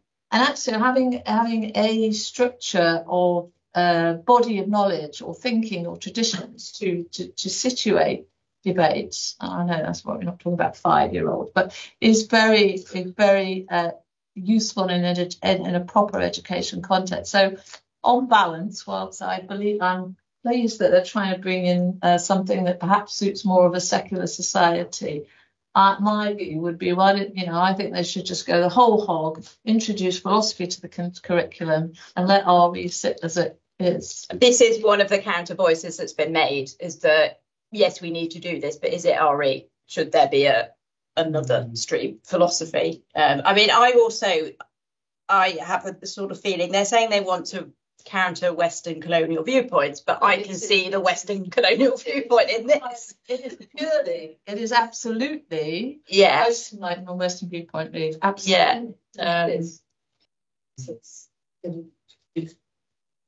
Oh right, we've got lots of hands up again. You had your hand up. No, have you finished? Okay, Brandon. I was going to say very briefly, it's a dilution of faith or a dilution of religion and a teaching of the basics of religion. And many 5-year-olds, 9-year-olds, 10-year-olds, in an hour will be very heavily influenced by what they learn. And that's the only hour. Get into depth of religion, yes, it takes years and practice experience. We're talking about KS1, KS2 level. And to me, and what I want to say, actually, Councillor Martin said in far more eloquent words, it's a dilution of not wanting to stick to all practices, but there's some hard facts which have to be put out there, not just blurred amongst this growing secular view in the world, that actually I'm not any religion. And there's a fear that we have a duty here not to look at that picture. We're here, duty here to look after religious education. That's what SACRA is. But I think at this moment in time, I'm not won over by the world views. I can see the positivity in it and a philosophical debate and so forth. But having experienced this with my own children, I can see where they get lost when too many things are on the menu. So at this point in time, I've got to be won over, and I find it hard to support this view. If it is slipping into the model documents RE2 have got, RE2 they have developed, and we've got to be very, very careful about that, and just given the range of opinions around the table, we're adopting that as well. So it will feed back into the work of the that's heavily secular, very based around world views. We may have to just pull back a bit and just rethink exactly what we're putting out there. Well, I would emphasise it's religion and worldviews. We are SACRA, religious education. Yes, but in terms of this approach, it's not just secular philosophy, it's religion and the "and" is actually the first point in the toolkit. Yeah. Were you going to add? That's sort of what I was going to say. Yeah, I think some of them are now abbreviated to being worldviews. That isn't the case at all. And I also think it's not necessarily a this or that. It's not quite as black and white as perhaps it isn't sort of you've got to do that. And having looked recently at some RE agreed syllabus, RE Today agreed syllabi that have come out recently for other areas, actually the change is more subtle. It's not it's maybe a question just being worded, a sort of unit title just being worded slightly differently to make it more about how that thing impacts people. So for example, take visiting the Gurdwara, rather than it being what do Sikhs do at a Gurdwara, it might be why do Sikhs visit a Gurdwara and how does it make a difference to them? For example, that subtler level about making it maybe more about people and the impact on their lives, and as well as learning the sort of facts, for want of a better word. So I think perhaps it's not as big a line as it sort of is seen to be. And I think maybe because we've seen a for and against, there's a middle maybe, perhaps, that we've not sort of thought about.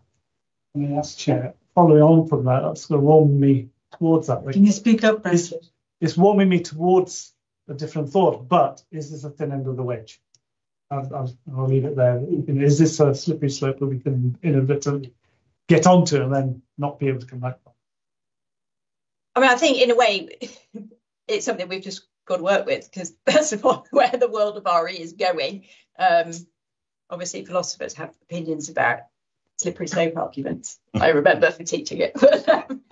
Kate, you've been waiting. I just don't want SACRA to go away with the idea that philosophy isn't being taught in certainly primary schools, which is what I know best.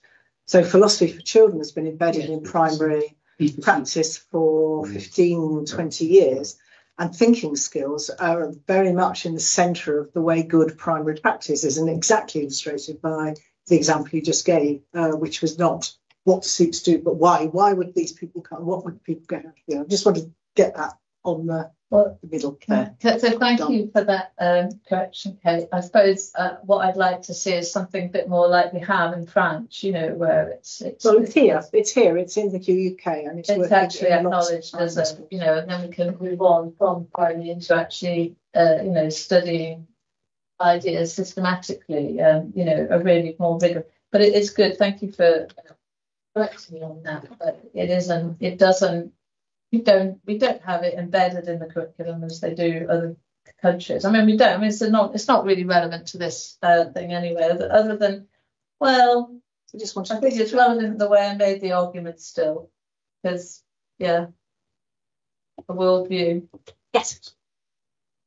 From my perspective, just sitting back and absorbing what everyone says, I don't get why we're so fearful. The whole purpose of this is that we believe our way of life is correct according to our understanding, and that the key part of this is the impact on the people, our understanding. So if you're a Muslim, from my perspective, okay, why am I Muslim? Same way with everybody else's religion, especially about people. So if we're talking about our personal experiences and sharing that, especially to children, the best way people, especially children, understand is when you give them real life practical examples. That's when they think for themselves. So I think, I don't know, everyone sees the hands. I really don't think this is necessarily that new. I mean, I trained as an RE teacher in '97, and I trained under Michael Grimmett, who started the basics of this stuff with learning from and learning about. And then when I did my master's degree, we were doing all this stuff, and that was 2012. So I don't think it's particularly new. The one thing that maybe as SACRE we might need to ponder is the question of what if people feel that their children are being presented with this smorgasbord of religions that you pick from, because that there's a potential tension there with parents. And that goes back to good teaching and supporting teachers to develop it properly. Yes. I wouldn't play top trumps, but I trained as an RE teacher in 81. I was at school then. But one of the things that was groundbreaking then was Ninian Smart. Yes. And the religious experience of mankind. Mankind maybe is a politically incorrect word today, but that was fantastic. Especially, as you can hear from my accent, I was trained as an RE teacher in South Africa, where multicultural, multi-faith, multilingual, all sorts of stuff was a big issue, especially in 81, which is at the heart of the party. And I went very excitedly with the phenomenological approach to the study of religion, which is what into the classroom. And it comes back to how well trained are the teachers. Mm-hmm. Secondly, how well motivated are the teachers. You know, if it is the teacher that has had to fill up their timetable and they haven't had a lot of choice in the matter, and they're lumbered with RE, you're going to have the riot control that I mentioned. Yes. And this is too precious a thing for me. I, just to put my cards on the table, I consider myself inclusive.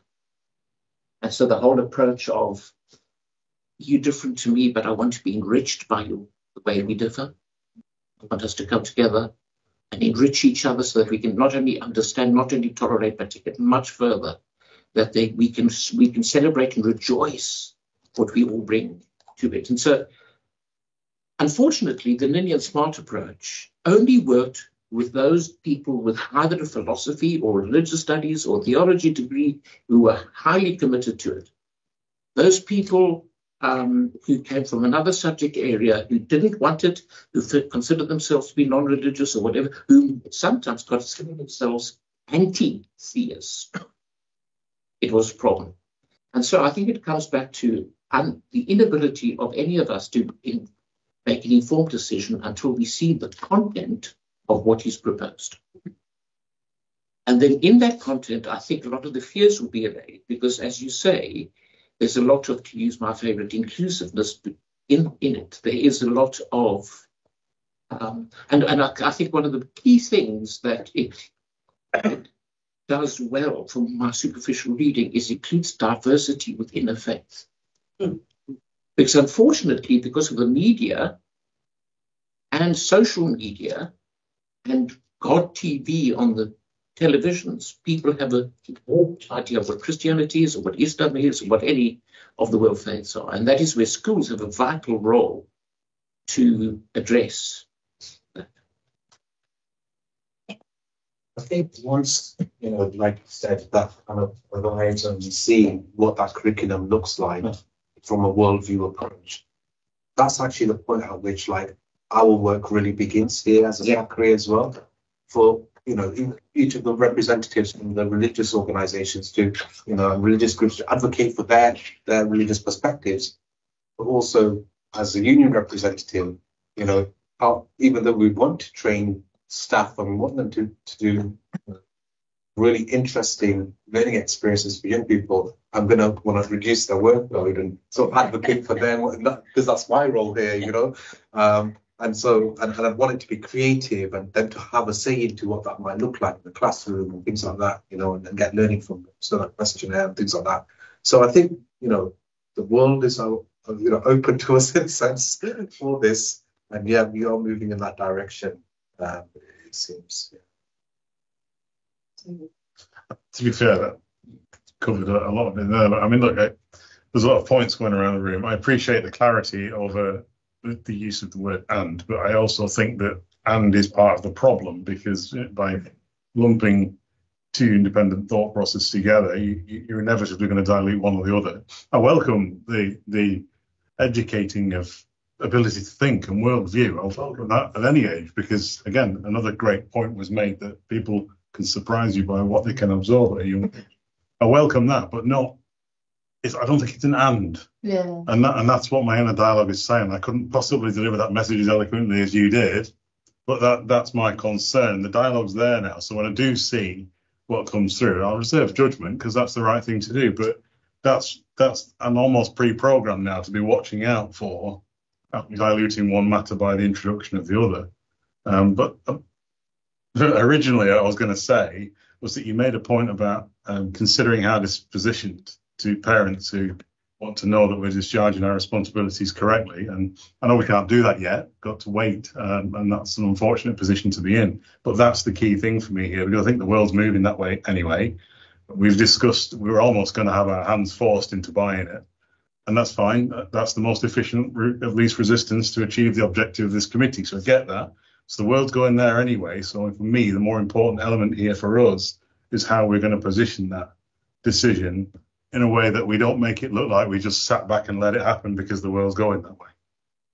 I think in the initial stages, when we see whatever this is that RE Today presents to us, or what we kind of work with them to create, our initial work will be around what that syllabus is. But then our ongoing work is how is it delivered?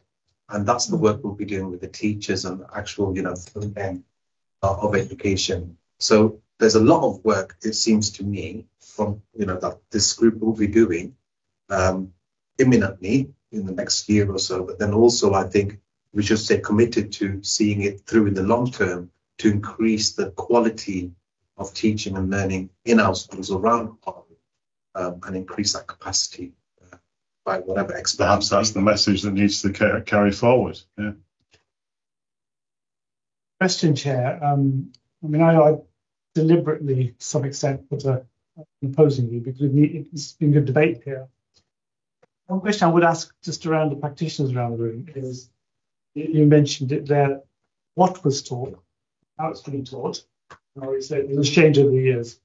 I mean, my nephews and nephews and my children have been taught very different the way I was taught.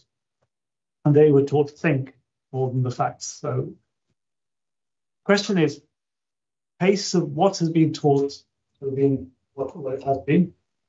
Has the pace at which the teachers have adapted to teach it kept pace? Or is there a gap? I'm looking at the teachers here. And are we looking for a large gap that's going to take a big efforts to fill? Or actually has the teaching technologies, the teaching methodologies and the quality of teachers kept pace with the changing syllabus? So we're representing our members, as teachers. And I'm an ex-RE teacher, so, I've stayed in touch with that world. I'm very interested in that world. And what we've heard from our members is that over the last few years, especially, workload has increased massively. There's, an international shortage of teachers, actually. People are leaving the profession and not much is being done by the university. education due to budgets and stuff, national and at the local level. And what the schools are having to do is replace RE teachers with just your normal geography or other sort of humanities related teacher. And that's the problem. And that then becomes a problem. And so if following whatever we do over the coming year, maybe our second or third year might be to develop a training package which we can deliver to all teachers or any teachers within the humanities who might be RE. That would be great, because that would already increase, up that baseline, as it were. But my concern is that actually the profession also needs to shift a little bit in terms of the environment of schools and stuff, and we really want to make sure it's not overly burdensome. This is where actually we have a massive role here as members of this group, but also yourselves as representatives of religious faiths, in terms of what the impact of that learning is on the real world. So, I think whatever the approach is, I think what we've failed to see the effect within society is that related to multiculturalism. So this is a democratic concern and a policy concern. Or is it just that we're not really quite there yet and things have changed in the world and we just need to use a slightly different approach in order to get a different effect in terms of cohesiveness and understanding in society?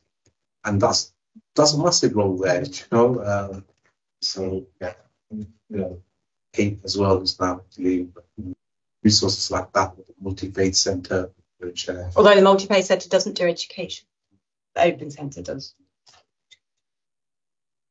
Should we make it, because I'm really aware of time and we've got one potentially contentious issue left. Are you okay to make the final point? If that's okay with you, yeah.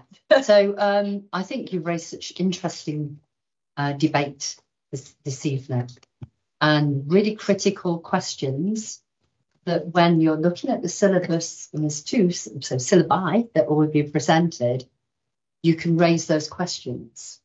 I think also in thinking about your development plan, if your focus for next year, particularly because the new syllabus is being introduced, whichever that one it is you choose, you'll be given an opportunity to then think how those networks could be utilised, how you can inform or work with teaching staff, and certainly Shaheen being there alongside you to think about what that might look like within those network sessions. Think about the resources available and really have that open debate with RE teachers. Now, obviously, we can't mandate people to attend, but the more that we're involved in that, and then consider as a consequence where you would like to go thereafter, and when the syllabus is live, how you'd like to continue that, that's entirely in your gift to start thinking about and shaping within the limits that you have as your own resources or your faith resources to help deliver. So I think the debates today are really informing your direction of travel for the next, certainly for the next academic year and the one after. I think that's a nice summary of where we are with it, because this is going to happen. But we need to keep certain things in mind. We need to see what the syllabi are and work from that position. Our next item, I'm really aware of the time, but I'm also aware that we actually have not discussed this in October, which is pretty shocking. So obviously, world events took a very dire turn on the 7th of October. And we have, as a SACRE, we have not talked about it, which to me is absolutely amazing. I can't believe why we haven't talked about it. Unfortunately, geopolitical events, and not just Israel-Palestine, it could be Kashmir, it could be the partition of India and the feelings about that, spill over into our classrooms. I work with Jewish parents. I'm hearing a lot of what is being said to their children in schools. I myself was in a school and had someone shout "Free Palestine" at me, as if I have contact with Netanyahu to do that. I don't know. there is a problem in our schools, and I'm sure, I don't want to talk for Muslim community, it's not my point, you know, it's not my place to do that, but I'm sure your community is having exactly the same thing. What is our role in this? Are we monitoring this? So in the development, in the toolkit, it does talk about monitoring, and it talks about things like exams and who's taking RE, but should we actually be keeping an eye on this? Of should we be asking schools to tell us when this sort of thing is happening, because it suggests a gap in the education that is being offered. So I'm aware of one school, thankfully you'll be pleased to know that it's not in Derby, where the school has just kicked the can down the road, and a teacher offered to do some sessions on the history, and they were told, no, we don't want to talk about it. How are we approaching that? So just to, Chair, if you don't mind me just saying, there is a close relationship between the schools and the dialogue with our communities team, and also with our communities, faith communities as well, about conversations that are taking place within schools and some of the challenges that children from different faiths are experiencing. So I wouldn't want to say what those things are, because I don't have access to that detail, but suffice it to say there is a close dialogue. Now I'm sure that it's unfortunate that we're coming to the end of the academic year, because I'm sure that our communities head of service would be able to come to have that conversation with SACRA to explore some of those options and discuss where the faith leaders and SACRA could actually engage in that dialogue more effectively. But I wouldn't want to think, or SACRA to think, that there isn't a dialogue happening between the council and communities. I mean, my concern here as a Jewish person is we have no formal community in this city. I am the nearest that anyone has, and very few people have spoken to me, and the only time they have is when I initiated the contact. So from the position, there are 150 Jewish people in the city of Derby, we don't feel that we are being engaged with. My concern is, what does this show us about RE? So yes, it's good to know that some contact is being made by the council, but what was this telling us about RE and what we need to be talking about in RE? Originally from Derby, but I was living in Leeds for about 10 years. And that's where I was working as an RE teacher. And I became part of a member of Interfaith Dialogue Group, connecting the Muslim community and the Jewish community. We dialogued for a couple of years. And it was quite a thing. And we then took a learning journey to Israel and Palestine together. It was another quite a thing. And then since then, me and a member from the Jewish community in Leeds, we've briefed the Leeds University Students' Union executives, newly elected every year, on the Israel-Palestine situation, because it flares up on that campus quite a lot, and there's like an occupation group there now and everything as well. We've taken over the campus a little bit. And we did it last year in Sheffield Uni, and then now we've been invited again to do the same at Leeds Uni. And I think it's about being able to present those balanced perspectives. I don't think schools are ready for that. I don't think Derby's ready for that. But it's just, I'm naming that in order to sort of like offer myself as a resource. But one of the things that I've done work around with the community building charity in Leeds, but also in other areas as well, academia being one of them, is this real benefit of learning how to dialogue, learning how to talk about challenging, topics. And so, yeah, I think there's a journey there, but I'd really love to hear from, the community's representative. I had a service for communities. I mean, I think, Yeah. Chair, if Sakre think it would be useful for us to invite him along to the next meeting, then and have this a more fuller dialogue, then I'm sure that can be Yeah, so everyone happy for that invitation to be made? I was going to suggest that actually. Yeah. Yeah. Okay. Yep. Thanks. So, I don't really know the answer to your question. Say that academically that this is, if there's I don't see this as a sign of failure of RE. I mean, maybe I'd say there's like history, there's this is a failure of history teaching, or so I think it's very difficult to influence people's response. I mean, and we know that we don't learn from history, despite so. I'm not trying to undermine the role of RE, but I think, I think that's a big burden to place on RE and RE teachers. But I think you do raise a good point, Eve.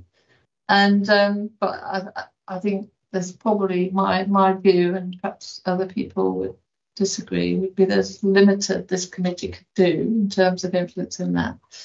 I think what Sharon said is very important, though.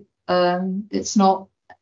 Community safety is the term that's used, isn't it, Sharon? Yes. Is a big area of work for the council. And I know Sharon suggested that we bring, is it POP? I think. Yes. But I also think, Eve, and I'm happy to arrange this if you want, if nobody has spoken to you. Well, they have, but I've had to initiate everything. Okay. I have to chase them.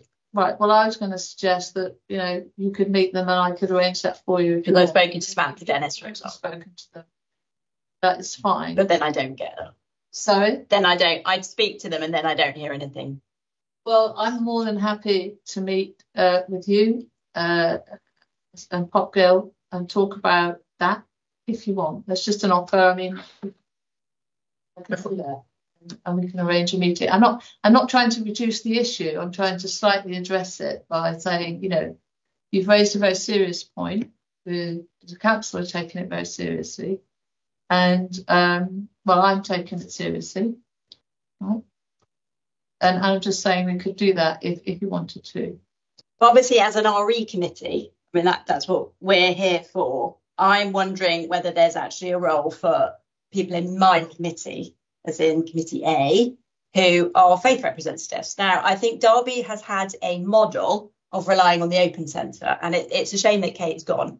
But I used to work for the Open Centre, and I know that they've got quite serious staffing issues at the moment. So, for example, they don't have a Jewish worker, because I no longer work there. They don't have a Hindu worker at the moment. They do have some Muslim members of staff, but they are used to dealing with primary schools. They're not dealing that much with secondary schools.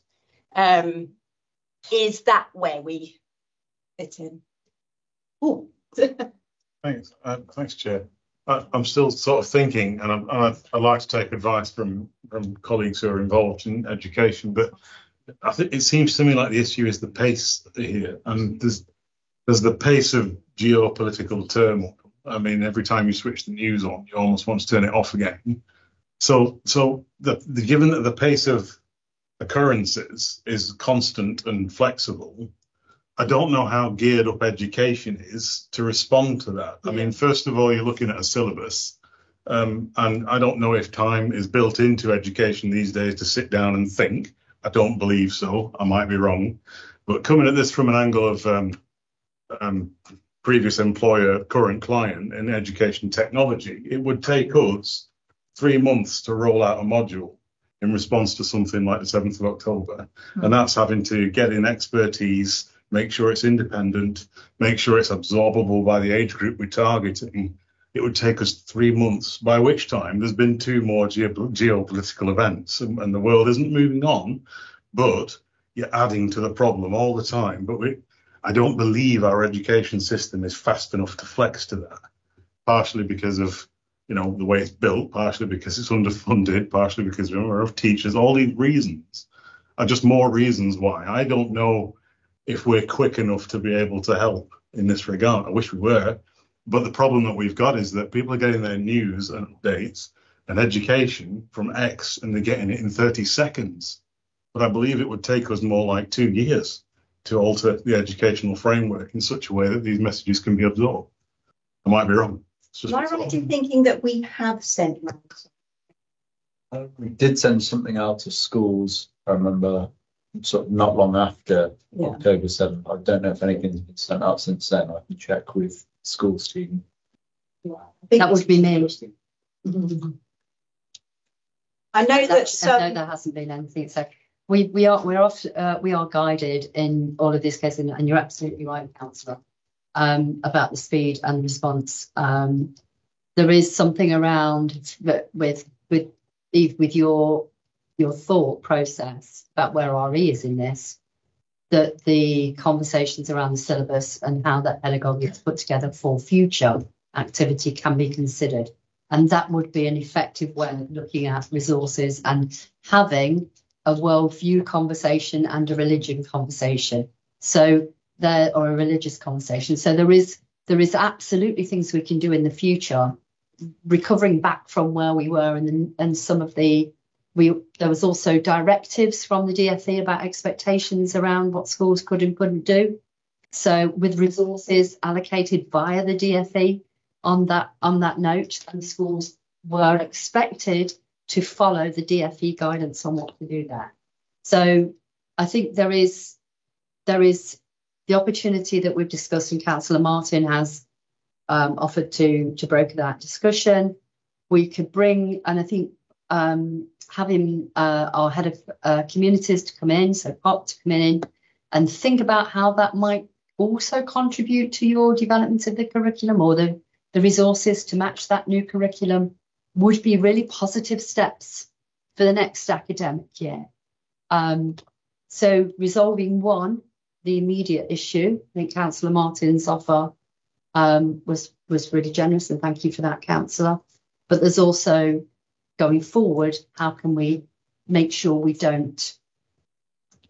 not on the back foot with things like, because this won't be the last geopolitical event that we go through. As a suggestion. That's also like say that, in terms of what members have reported, there's already tension, and especially in the RE classroom, around discussing anything political due to the effects of the prevent strategy in schools, where teachers have felt obliged then to report anything that might be discussed in the classroom, with all kinds of consequences. And so no wonder they're in a position where they wanted to say, please don't talk about that in my classroom. Whether it's upsetting you or whatever the situation, please just don't talk about it, because they're afraid. And that's actually creates a very toxic work environment. So I'm going to suggest again, Shaheen is our designated safeguarding lead network lead for schools. So there is a way in which we can think in our development plan how we might want to bring together the leads for RE and PHSE or RSE, where the debates will take place, around prevent and around other geopolitical events that might be a way in which we can move forward. And so I'm flagging that because I think whatever we decide, whatever we do to try and support those conversations in the classroom, will be a pushback on what the effects of prevent on classroom and on teachers is actually. So just quickly, I think reality is we're never going to get to the crux of the issue, but like Eve's mentioned before, it's all about presenting our perspective of the things that have happened and learning to appreciate and understand both sides of what's happened. That's where we're always going to struggle. The only way you can get that to happen is proper education. Unfortunately, and this is one of the complaints we receive from schools, is that one of the ways that teachers have been tackling this issue, as advised by the government, is BBC Newsroom. That is not an unbiased news source. It is biased, and it's always going to portray it in one way. And of course, teachers would have their own bias, whoever they are supporting, whatever side. So of course, whatever perspective and issues or opinions that the students are going to be presented with is going to be a biased opinion. And that's only going to fuel hostile environments. That's the reality of it. Like somebody mentioned before, history, I think, is the key to this, not religious education. All religions preach humanity in its essence. And we all know that the things that are going on should not be happening. That's the reality of it. History is where it's going to change. We unfortunately cannot influence that. However, we can preach from our own perspective on what should and shouldn't happen in terms of a person's personal behavior and how a Muslim, for example, should and shouldn't behave. So I think that's, just a bit of venting my frustrations about this whole thing. Yeah, unfortunately, we don't have a committee like this for history because that's a national curriculum subject. But yes, I think what you were reporting about how teachers are feeling in the classroom, because RE is where this comes up, because you're talking about Jews, you're talking about Muslims, or Hindus and Muslims, whatever the geopolitical thing is. That's why we do need to be considerate. I do think that the way forward is to invite this big committee talked about. And yes, when if we could fix it now, we'd be getting the Nobel Peace Prize, wouldn't we? And that's not going to happen. So we do need to be thinking, not to underestimate your abilities. Can I just have a word on that? It is a big problem. We aren't going to solve it. That's a real carry on the historic way in which we've dealt with these things in Derby. For 30 odd years ago, there were issues locally. Never mind geopolitically, they were influenced by geopolitical events, but they happened locally. And we were blessed at the time that the community and faith leaders knew each other. You might call the elders. That generation is gone now. And maybe, and I've tried to work with the faith centre to try and develop something which brings the next generation of individuals together. Hasn't really got much traction behind it. But maybe what we can do alongside it in schools, which is a long game, is perhaps try and reconnect the faith leaders of all faiths and maybe be a bit more active with them. Either bring them in here, we are supposed to be here as representatives, but can we do something which is a bit bigger than that, which ties with the faith, multi-faith centre, and shares those views. The other thing we've found is, so the last 12, 18 months, maybe 2 years, and I'm bringing it to the Sikh faith, we've felt persecuted by the Indian government. And you've probably read the stories of murders happening outside of India. Allegations, truth, time will tell. And the best way of keeping abreast of what's happening, because it does flow into schools as well, and the selfish behaviours can happen, is with the police. So perhaps in this scenario, when we're talking about geopolitical events, does the police locally, in the areas where these things happen, have a role? Not necessarily be here at every meeting, but just to send us a fly on the wall commentary or a finger on the pulse. What are the feelings like out there generally in the community? Because what is taught and said in faith institutions goes through to the kids. The kids are bringing into schools what they're hearing at home, which may be happening in the places they go for worship. So there is maybe not get the Nobel Peace Prize, but there's a circle that we can close, possibly, in a slightly different way of thinking. I can comment on the first point. So there are moves afoot in City of Derby to create a faith alliance. It's not at launch point yet. So there is a steering group. We do have someone from the Sikh community from the Sinfin before. Mr. Dillon, was it? What's his name was? Anyway, so it's not up to launch yet, but it's trying to make those connections that you're talking about. So if anyone knows of faith leaders that might be interested in this sort of work, so for example, Nazir was there from Jamia Mosque, etc. There are movements afoot. You put my name forward because we'll link up all the Gurdwaras, the faith institutions. Yes, that's sort of quick win. That is. So Jeff Sweeney is the director of the Multi-Faith Centre. The Multi-Faith Centre is not in charge of it; they're supporting it. So he is the point of contact for that. But it's there, but it's not quite ready for launch yet. So maybe you could pass on the details. I did, yeah. So Jeff is, I think he's a co-opted member of this group, so I've got his details. I'll pass them on. Pass them on to me or pass my details on this. Yeah, sure. Thank you. Yes, just to it probably leads on to the next item, I suppose, and maybe jumping ahead a bit here, but I think if we were to have, these meetings don't take place that frequently, do they?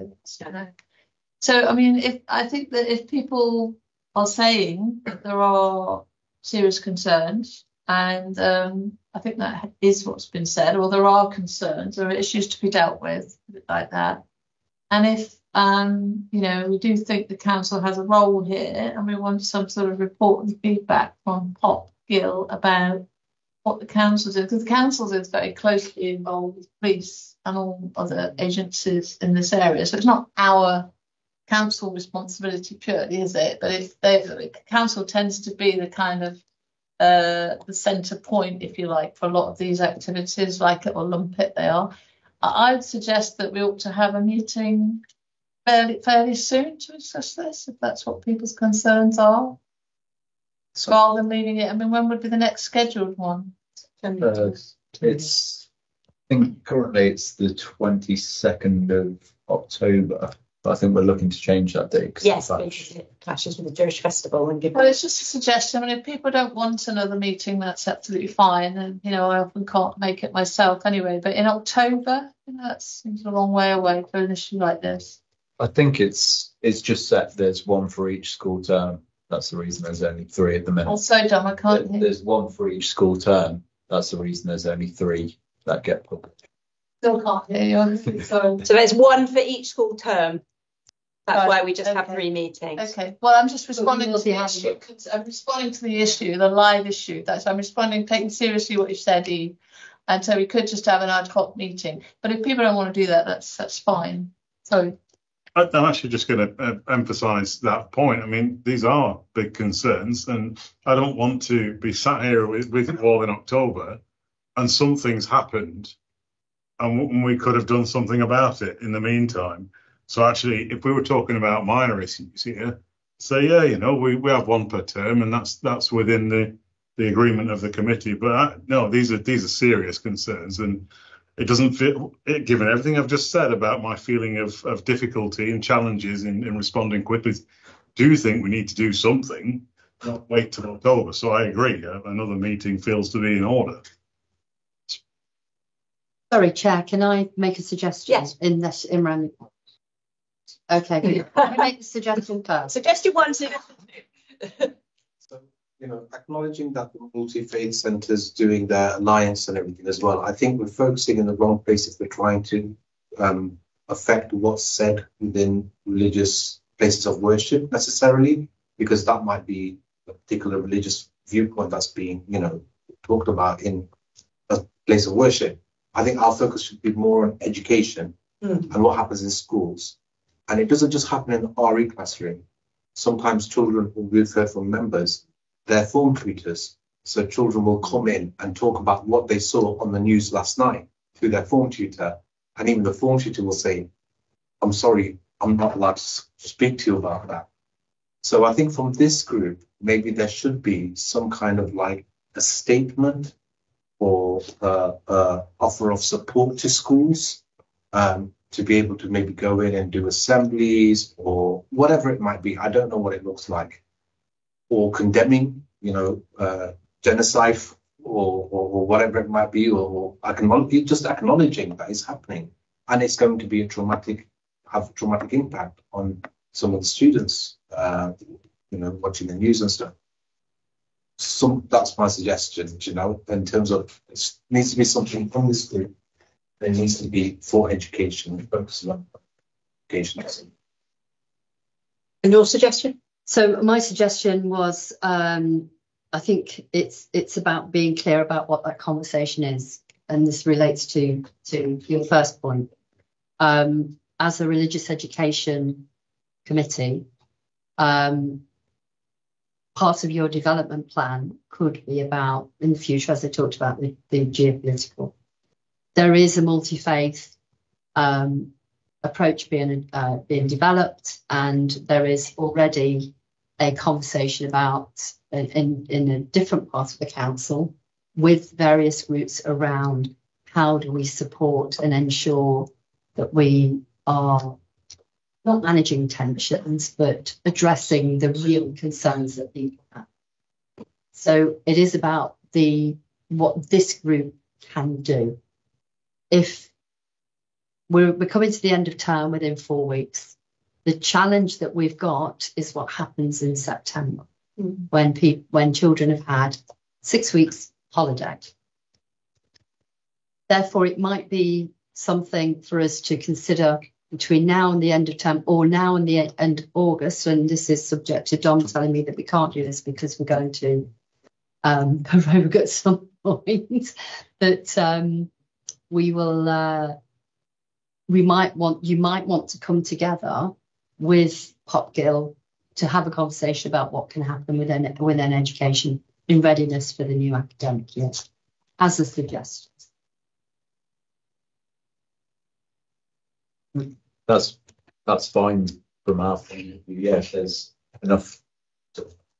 What I can do is put out an email sort of proposing a few dates. I'll take a look at the sort of calendar of meetings, find some dates that are free, and I'll put them out to members. And then if we at least get representatives from all 4 groups coming back to me saying they can make a date, then we can certainly arrange another meeting.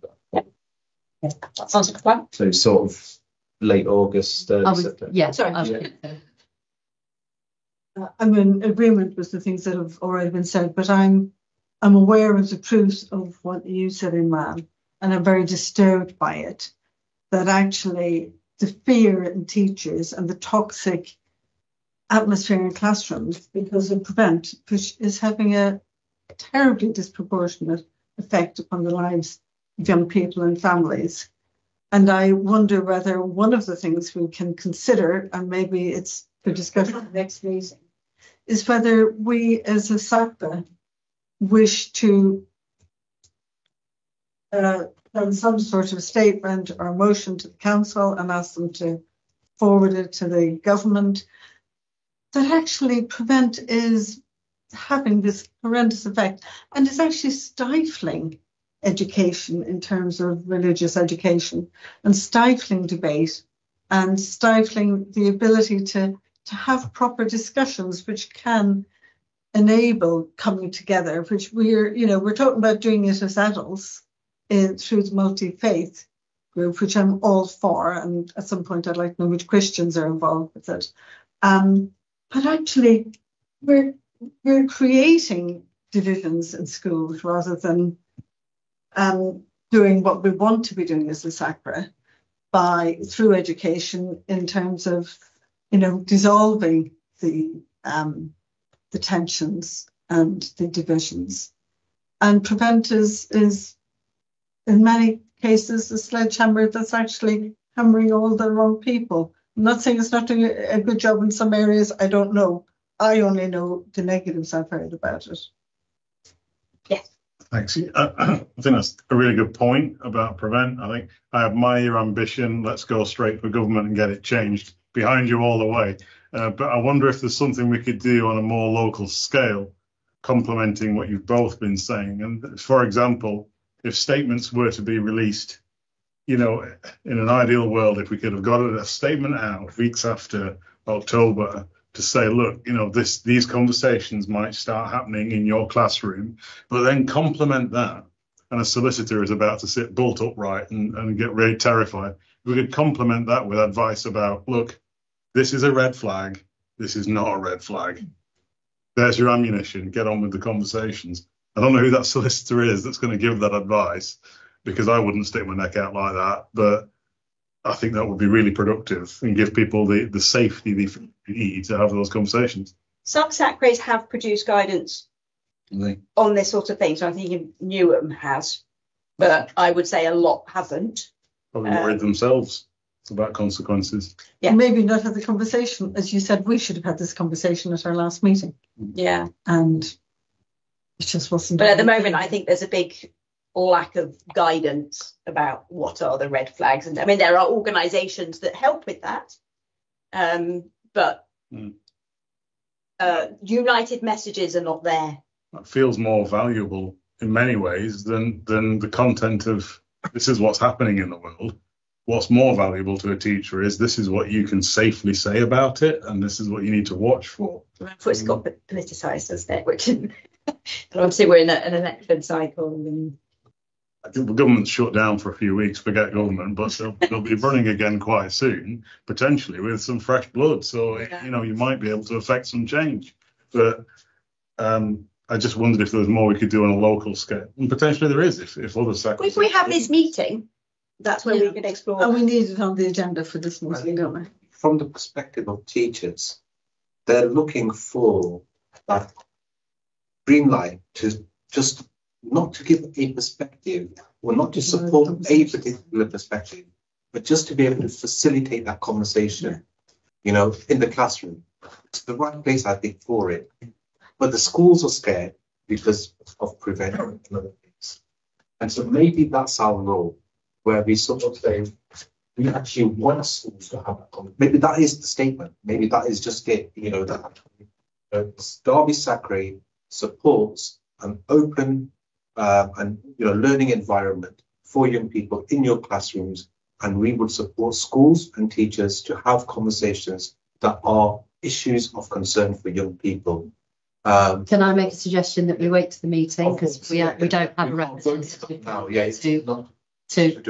Absolutely. Sort of hinting in which direction we should potentially go in, and that might be a sensible one. So I think that's something to, if we can organise. Pradom has to capture it on the agenda. It should be a swift meeting, and the resolution has just been discussed. I'm really, really aware of the time, but you were very patiently waiting with your hand up. There's a lot of hesitancy from not only Muslim students but also Muslim teachers. The biggest reason, like you mentioned, is prevent anything that's remotely to do with politics or anything that's to do with world affairs. The minute a Muslim will mention that, you're called a pan-Islamist, and instantly that's a red flag on prevent. So a Muslim teacher cannot even dare to go close to this subject at all, even if they're teaching from a textbook. It becomes very difficult because they have to be so conscious about what they say, to the point where a lot of teachers are hesitant to teach that subject in the first place, which is why a lot of Muslim teachers teach the sciences, where everything is objective, is hard-hitting facts, to try and avoid these topics, because the minute it's discussed, that's it, you're going to be referred to prevent. And that's a massive, massive, thorn in our path that we do need to overcome somehow. And I think Imran made a very, very good point that we should do a statement again when everybody comes, that we encourage open and healthy discussion. And that's the key to everything. As long as we facilitate an environment where there's a place where people can voice their concerns in a healthy environment, we should be pro it, because that's exactly what we're doing here today. So if we as adults can do it, we should have like a little trickle down effect on the youngsters as well, so that whenever they get older, there's not going to be any hostility between people, because we live in a very diverse society, living in Derby City. So I think that is something that we should be very pro and we should work towards. I'm dying here, to be honest. So would it be okay to move on to the final? So the time and date of next meeting. That's controversial. I can't remember the date, but I know it's. So at the moment it's the 22nd of October. You said that does clash with the Religious Festival, so. Can I make another suggestion, Chair? Would you mind? Okay. Well, would you mind if I came back with the proposed dates for the discussions around the syllabus? Yeah. That might inform when the next meeting dates could or should take place, so that they're either side of the discussions that the working group to review the syllabus. That makes sense, because I think sometimes the meetings are out of sync with what we need to do. Exactly. So in that way, if we can then, if you don't mind me asking, if subject to Chair's approval, that we then send that out quite quickly, get a view from members, to then we can agree the dates for the next academic year. And if you also speak with the person whose name I didn't catch. Hopgill. Yeah. So I will be speaking with him. And then whenever they're available for sitting throughout a meeting with us, if that's before the next academic year, then that'd be great. So Dom has mentioned somewhere in late August to do that. That'd be a good time. I'll have to send my apologies. Okay, so are we happy to almost park the date of next meeting? Because I think we're absolutely right. We don't want to just have a meeting at the wrong time. Okay. Right, I think that's